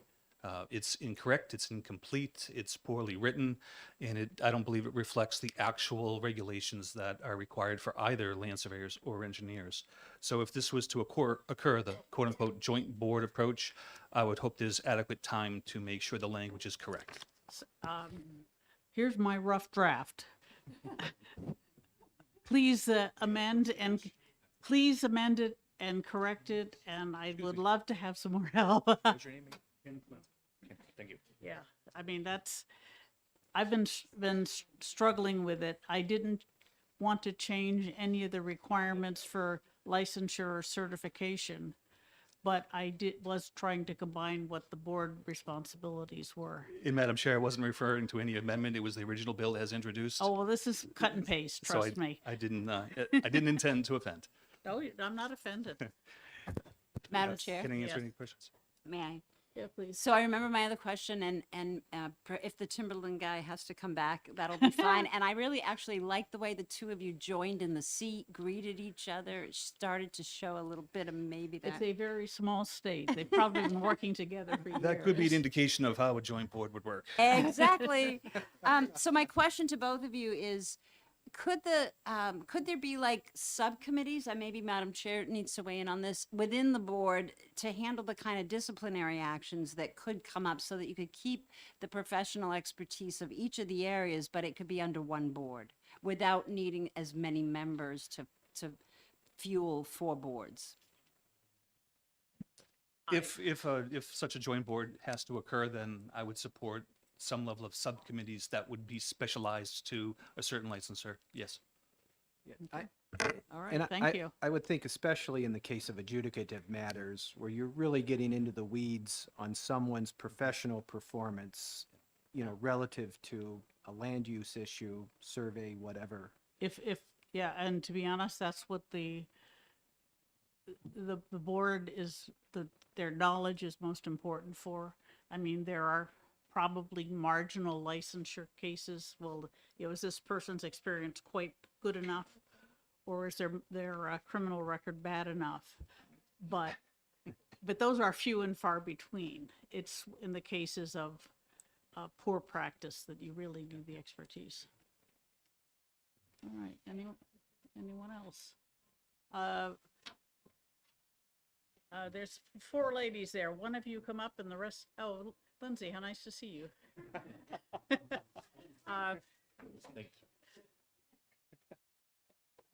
One time I sit in the back. I guess thank you, Representative McGuire, members of the committee. For the record, Lindsay Courtney, Executive Director, Office of Professional Licensure and Certification. there's a lot of discussion and appears to be a lot of confusion as to what's contained in HB2, and I don't know whether it would be helpful for anybody or for there to be an overview, which I'm happy to provide, of the governor's proposal prior to considering the bits and pieces of House Bill 2. So I just wanted to offer that because I wasn't sure whether there was going to be an opportunity for a hearing either here, I know the bill's not here, or before finance. I suspect that finance will be having a public hearing. I'm not sure that they're going to be digging as deep into this section as we are. In fact, I'm pretty sure they're not going to.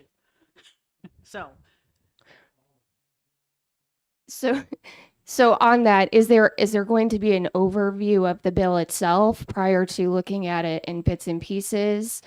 Or I guess my question is whether there's going to be a hearing. I'm a little confused by the process, and I don't, no disrespect, Madam Chair, I'm just trying to understand. The process is that House Bill 2 is the responsibility of finance. They will have a public hearing. However, they have, as is commonly done, they've asked various other committees to look at other sections of the bill, of House Bill 2 for their expertise. ED&A got dumped with this section, which is the biggest single section. So in the week since we've gotten the actual bill, I've been looking at it and come up with this. The only hard committee recommendation is that we eliminate the structural reorganization because we've got that in House Bill 655. We want that out of House Bill 2. Certainly. The rest of it, we're discussing what do we want to recommend to our friends in finance. So take out the Board of Mental Health Practice as a suggestion that say that we think it needs more work. And other people are looking at other sections. So we don't really want to take ownership of the governor's plan. At least I don't. So No, that's helpful because we are fielding a lot of inquiries, particularly from our boards, and I think there's just, including myself, has been a lot of confusion as to this process.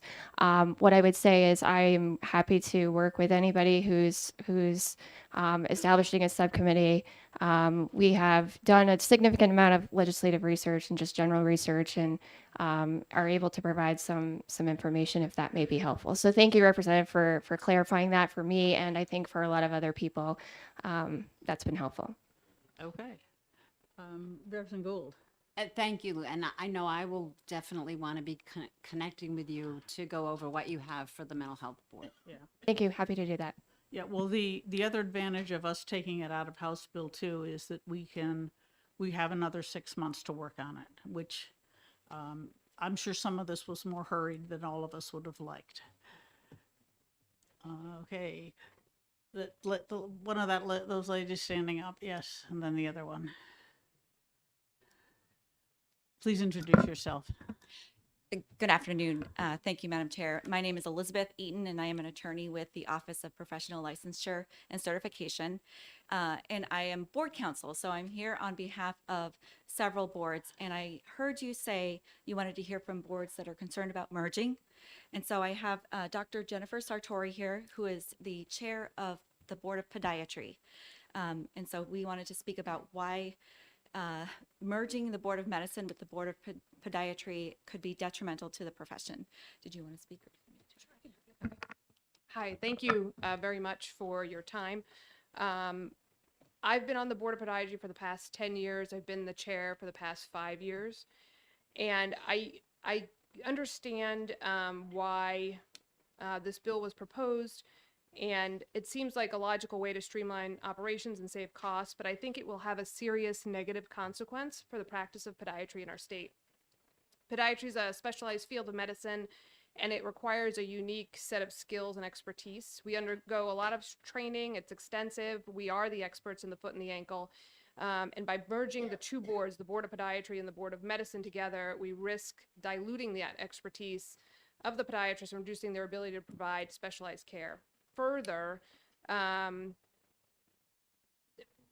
If we merge the two boards, it's probably going to result in a loss of focus on the specific needs of the issues facing the podiatry community. Podiatrists have unique challenges and concerns that are distinct from those of other medical professionals, and we need a dedicated board that can address these issues. This board has been present for over 50 years. I'm concerned that if we merge the two boards, there's gonna be a lack of accountability. We need a clear and accessible process for licensure and regulation and discipline. And I think that will become more difficult for podiatrists to navigate through if it is merged with the Board of Medicine. And I urge you guys to please reconsider that proposal and really look at that section if you could. Thank you. Okay. Representative Groder? Are there any other medical practices that are not part of the Board of Medicine other than podiatry? Optometrists, chiropractors, two of which I can think of right now. I mean, But things like neurosurgeons, that would be Board of Medicine. that's Board of Medicine. Thoracic surgery, Board of Medicine, right? And I think that those are fairly unique specialties. So I don't really, it's not that I don't believe you, but, and I know the feet are important because they carry your whole body, and I believe you, and I believe that myself, but I don't know how a specialty such as yours would be different from other specialties that are as important to the body. So can you explain that? Sure. Podiatry has worked really hard to gain its name and its place in the community where it is right now. There are specialties that, and I don't know how to say this nicely, aren't really pro-podiatry.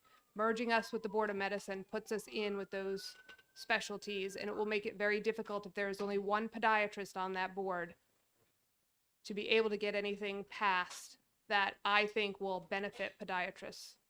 It will only hurt the community. All right. Thank you. Representative Fitzpatrick? Thank you, Madam Chair. I think I can dig into this a little bit more. Going to figure out how I can word this properly. Are there areas of treatment where medicine and podiatry might both claim is their territory? Yes. This is part of the problem, and I see what The turf battle, yes. I learned this in working in other states, so this isn't a New Hampshire thing. Oh, okay. So I can see your point that, if I may, that you might feel you might not get a fair shake. Is that Correct. okay? Correct. Thank you, Madam. Okay. All right. Representative Fitzpatrick, since you have the honor of knowing about this, would you take the lead in deciding, making a recommendation if we should do anything? Well, thank you, Madam Chair. It would appear that it's not as straight cut as we had thought. Well, that's... And it would appear from what I see at this moment that we might not want to merge podiatry in with medicine. And also, it should be also stated at this point that I do believe that the entire theory of chiropractic is that it isn't medicine. So That's one of the I know I'm reasons not changing in the the Board of topic, but Medicine, yeah. that No, but chiropractic is not exactly medicine. right. So I don't know what you're looking for. I mean, if you want a recommendation or a motion, but No, well, I don't know. I just see the point. That's all. Okay, well, thank The you. need, if you will. Yeah. Thank you. And the Board of Podiatry did bring some written testimony from all three members, if you'd like to consider that. The trouble is that we keep running against deadlines. And so is there an enthusiasm in the committee for pulling out the Board of Medicine? No, I see a couple of head shakes. I'd like to say something Yes, that might be Representative Grow. helpful. and it's not that I want to discount what you say. Sometimes you're going to run into turf battles. And it's not that we're not sympathetic to them, but that can't be the only reason that, and you can respond, but that can't be the only reason that you can't have. And maybe you're saying one person on the board isn't enough. Maybe that could be your vehicle to getting more voice.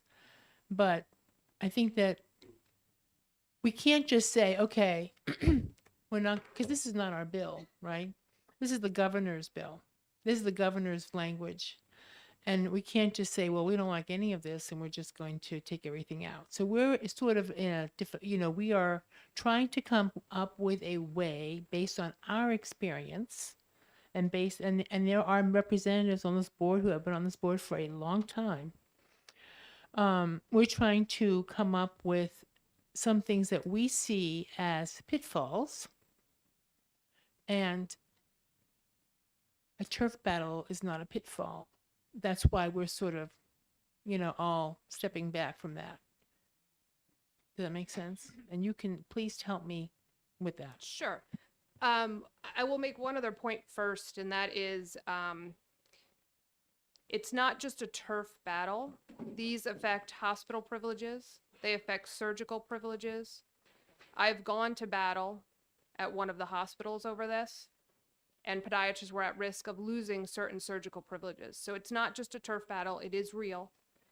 And putting one podiatrist on that board is a mistake. The other thing I will discuss is the Board of Medicine already meets once a month. They meet for about 10 hours, usually.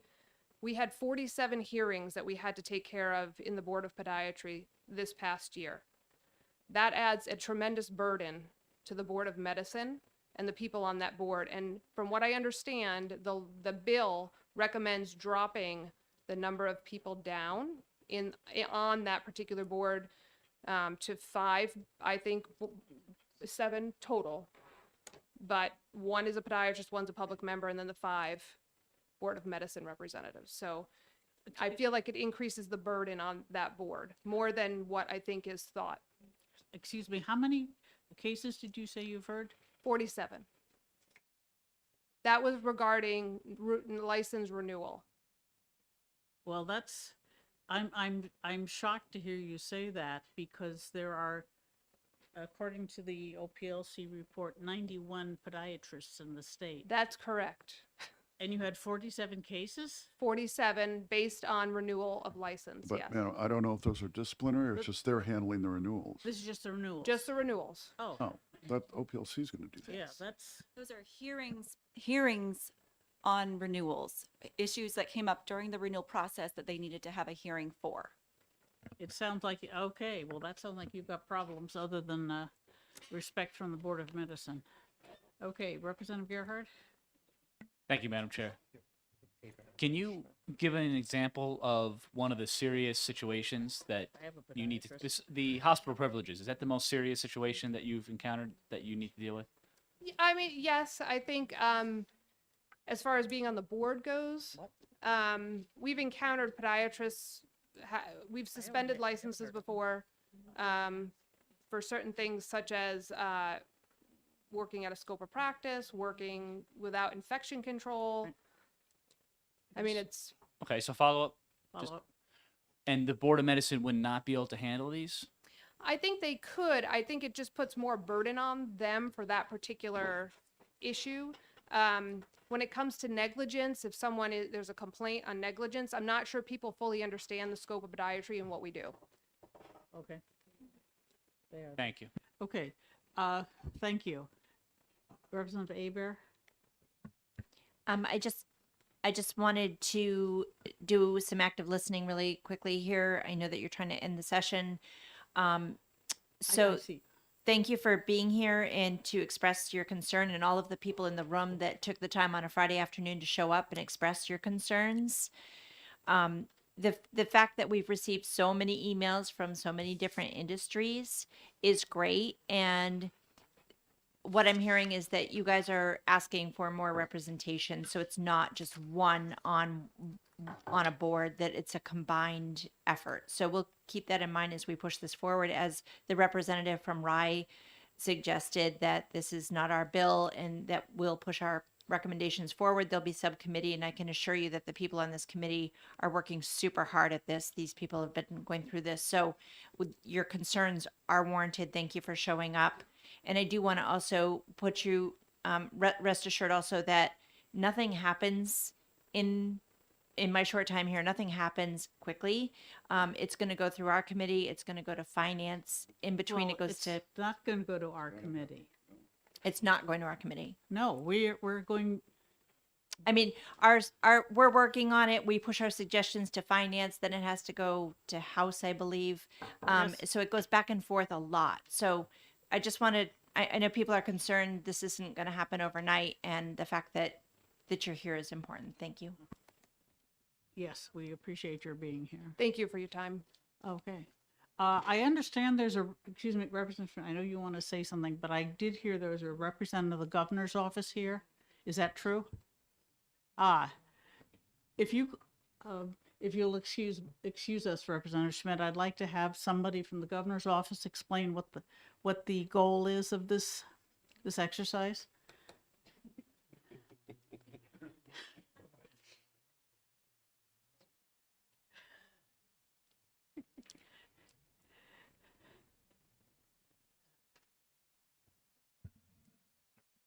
Good afternoon. I'm Dee Juris from the governor's office. Yes, we're asking you do you know the reason for these consolidations? Yes, I'd love to give a kind of an overview, kind of the thought process behind the governor's proposal.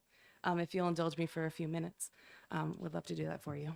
So, as you all know, you've heard the governor speak. He is all about cutting red tape, regulation. He wants to reduce barriers to workforce. And it's no surprise. I've heard in other committees even today, we have a workforce shortage. We're having trouble finding people to fill positions.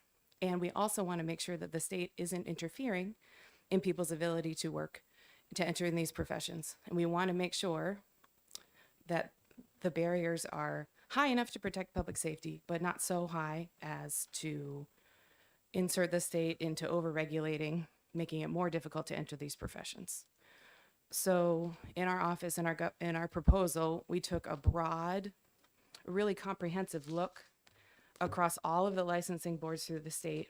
We looked at things like number of licensees per board, number of complaints received, number of actions taken, and took a look to say, do they, well, I mean, the biggest one is, do they need to be licensed at all? Does this license need to exist? Another one is, do we need a full board to be reviewing all of these things? I think this committee has made recommendations, I believe last session in Senate Bill 330, as to making some adjustments to the responsibility of these licensing committees. So we're taking into consideration some of those additionally. Can some of these professional boards be advisory so that we have the technical expertise needed, but we allow efficiency? Some licensees can wait 30, 60, 90 days to be issued a license after they've applied. And we don't want the state to be in the way of people entering the workforce in that regard. So that's the big 30,000 foot. I do have more specific details that I would be happy to share with you, or I can defer to Director Courtney, who has worked tirelessly for all of you, right? She's looking into reviewing this legislation. She and her team have done a deep dive and have done a deep dive, and also have some legislative history as well, that we'd be happy to share some context with you. Representative Schmidt. So all of this has merit. Putting it in the trailer bill of the budget is like putting the entire population of the country on the Titanic, and that is what is wrong. This discussion is very valuable. The involvement of this committee is very valuable and useful, but putting it in the trailer bill of the budget ain't the way to do it. That's the problem. Thank you. Could I respond? Representative Groder? So we have some similar concerns in this committee because we are aware the OPLC lives in legislation. And I can say that we've worked hard with the OPLC to understand the issues that they have. We balance efficiency and public safety equally. And it is our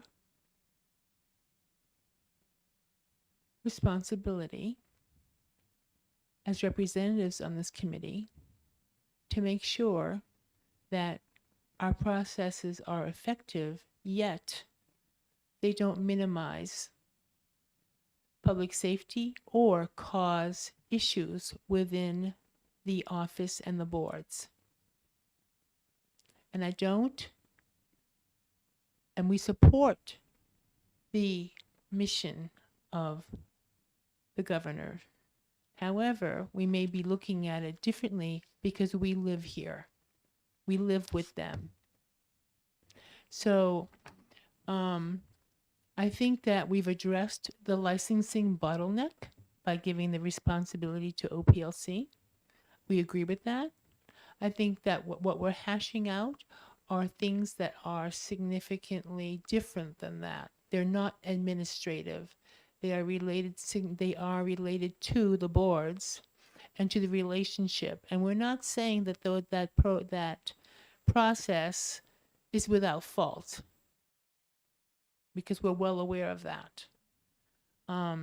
So what we're specifically asking, and perhaps you may need to get back to us on that, is why the governor wants to put the Board of Podiatry into the Board of Medicine, why he wants to merge those two, because that's the discussion that we're having right now.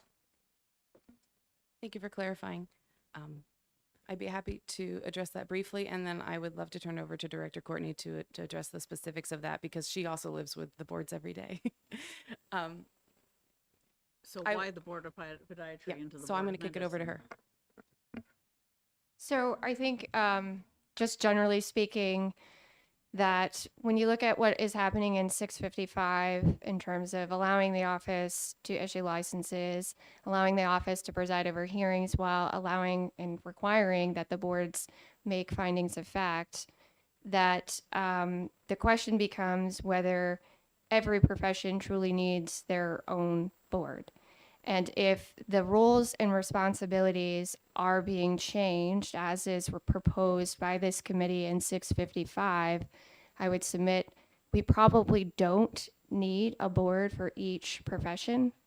And so what the governor had proposed, like you had mentioned, Representative McGuire, with similarly situated or similar professions, that in light of the changes proposed both in this budget trailer and in 655, that we combine those particular professions to have one board, essentially to reduce, administrative oversight. There will no longer be a need to have, for example, 27 different types of mental health professionals appointed, because they will not be, under the proposal, reviewing applications at every monthly meeting, for example. So that is the gist of the proposal. It wasn't just the Board of Podiatry and the Board of Medicine that was proposed to be merged, obviously. So essentially, the governor's proposal complements what's in 655. Yes, Representative Fitzpatrick. Okay, a question, just to follow up to my previous one. Do the podiatrist and the medical doctors dispute which areas is their jurisdiction on the lower leg? Because I know they usually fight over the ankle area, but I'm not really sure about that. So I think you heard probably earlier that there is a dispute over that. What I would say is, if they have jurisdiction that is overlapping, the argument in response to that would be, it would make sense then to combine them under the same board, given that the jurisdiction and the subject matters overlap. A follow-up. Follow-up, See, yes. I would think that would be the reason why they shouldn't be on the same board, but we're reaching entitled to interpreting the facts how we see them. Thank you, Madam Mayor. Okay. Any other? Okay. Yes, that's fine. No, it's I'm an old city, having city manager. well, actually, there are a large number of cases where the scope of practice overlaps. And what we normally try to do is to say that if it's in your scope of practice, you can do it, even if it's also in someone else's scope of practice. And we strongly oppose the idea that you have to get 2 different licenses in order to work on one piece of body, say, you know. So that's one reason to consider that they should work together, because obviously they're not going to do too many different things on the angle, I hope. If I might clarify, Yeah. Madam Chair, just briefly, they're not proposing any changes to the licensure of podiatrists, just that their jurisdiction would fall under the Board of Medicine. Yeah. Yes. Yes, I've beg your pardon?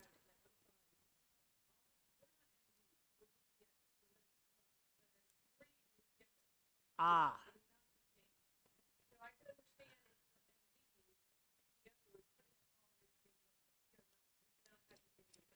Okay, well, thank you. We'll think about that. And I think we're losing a bit of steam. Does anyone else have something that is absolutely urgent that they need to bring to our attention? Yes, ma'am. That's fine. We're winding down.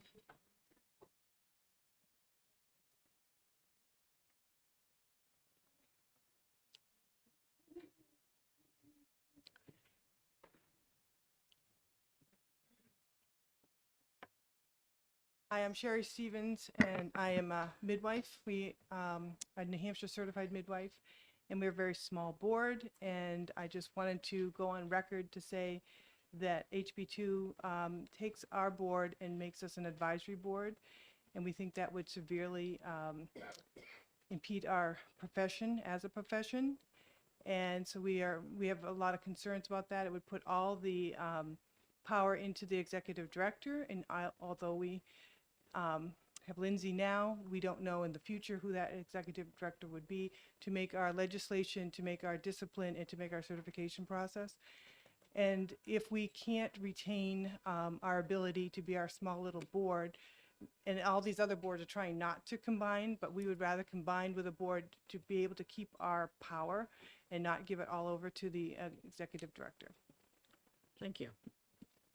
All right, anyone else? Yes, ma'am. And then the person in the back, all I can see is your arm. Yeah. Okay. Yes, hi. Thank you so much, Madam Chair.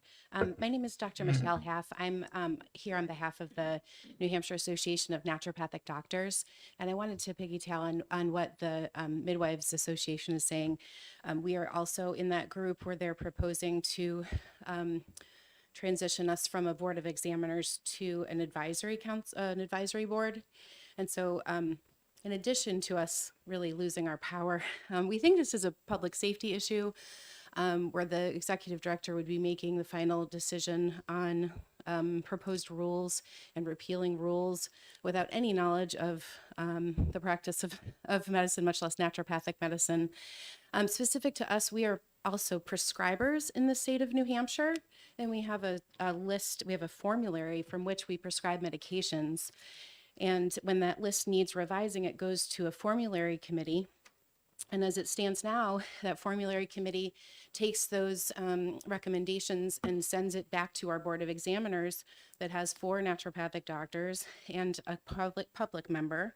This advisory board would have just 3 naturopathic doctors, but they would not have the final decision on this. They would just be advising on policy that would affect what medications can be prescribed to the public. We really feel like this is a safety issue. Removing our public member is another issue. Our public member is our current chair of our board of examiners. We think if OPLC's entire purpose is to protect the public, then having the public in the room is important. We wanted to bring those concerns forward. Thank you so much for your time. Thank you. All right. We're going to be stopping at 1:15. I want to mention that this person, please. Thank you, Madam Chair. I'm Amy Wilson, the Vice President of New Hampshire Acupuncture and Asian Medicine Association, and I echo what the naturopaths and midwives have said. We're also being selected to be part of the advisory, and we are uncertain exactly what that means, but we're also a very unique profession in the state in that we hold a diagnostic license, and we continue to be treated separately, and it was apparent during COVID when we were left off the list of essential workers and grouped with the tattoo and body art group, and it's happening again with this advisory board, and noticing that last year when certain professions were trades put to an advisory board, this year they're up for repeal, and that makes us very nervous.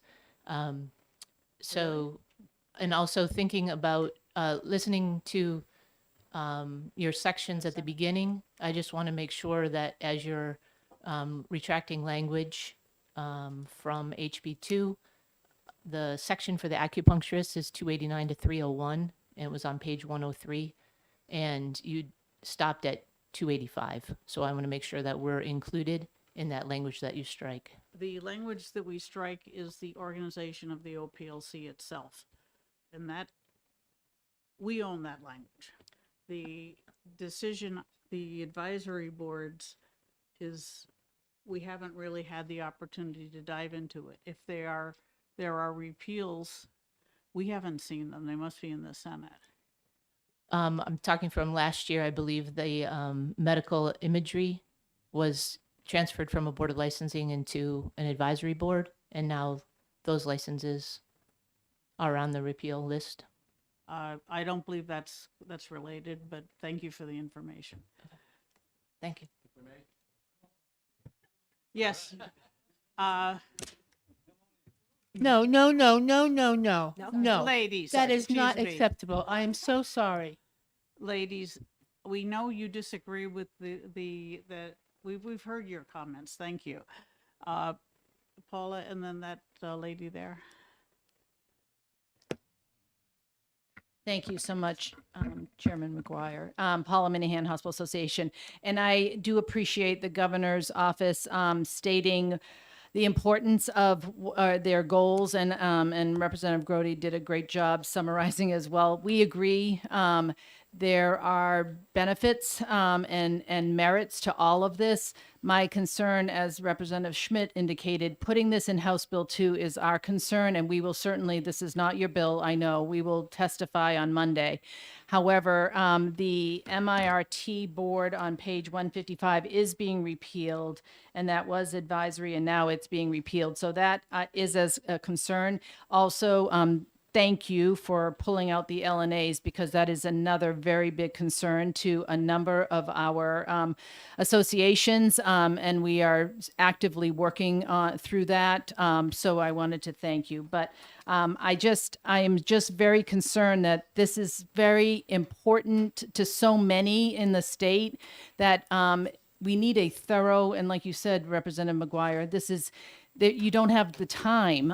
Neither does Division 1. This requires a lot of thoughtful consideration and discussion with all the stakeholders. And having your license repealed is a really big deal.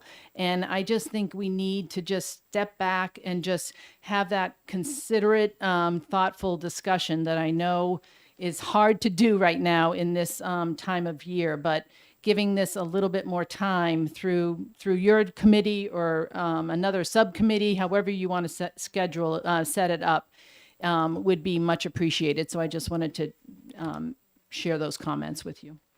Thank you. Thank you. All right, and that lady, we've already pulled out the Board of Mental Health Practice.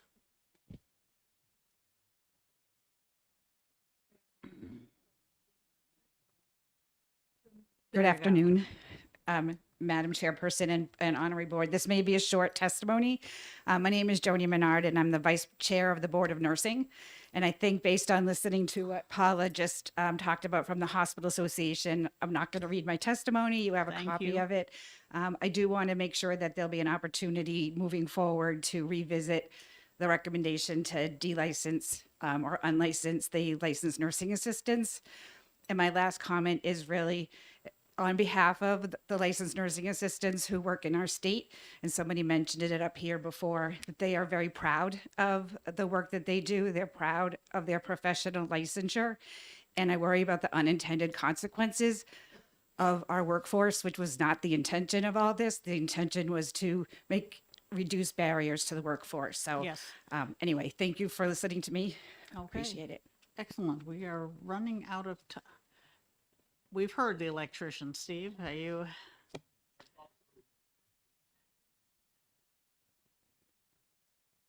Thank you, Madam Chair. Steve Rankfort, I'm an electrician at the ECBA. Just had a question as far as, you've talked about everything that's being removed from House Bill 2, or you want to remove from House Bill 2 and deal with in 655? No, not in 655. So we the have part that you, another, we have another bill retained about the regulation of pharmacists that we are going to use to consider the regulation of mental health professionals. yes, that was one other part, but you mentioned page 90 to 110 was going to be dealt with in 655, unless I It misunderstood. is in 655. Okay. Is there anything from 655 that's going to be added to House Bill 2 so that we can follow? Because it's No. been a very confusing No, procedure. no. We want to have, we don't want to have the same topic in multiple places because it makes it impossible to keep them synced. Right. So what we see in House Bill 2 now is there, you're hoping to take out that other part. The Finance Committee is going to amend House Bill 2, probably very significantly. We're only looking at the last 100 pages here. They've got the rest of it.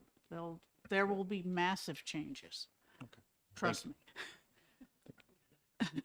Yes, Representative Ropp.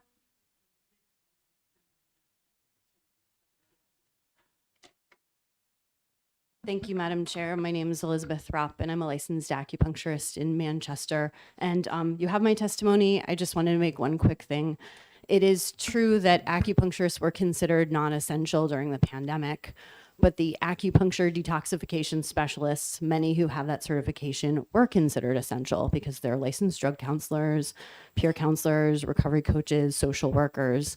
And under the law, they need 2 site visits a year from a licensed acupuncturist. And I'm one of those supervisors. So when the pandemic hit and I could no longer work, I emailed my licensing board and said, what do you expect of me? How am I to fulfill the law? How do I not violate the law during a pandemic? And I received no response. And I checked for meeting minutes that were never posted.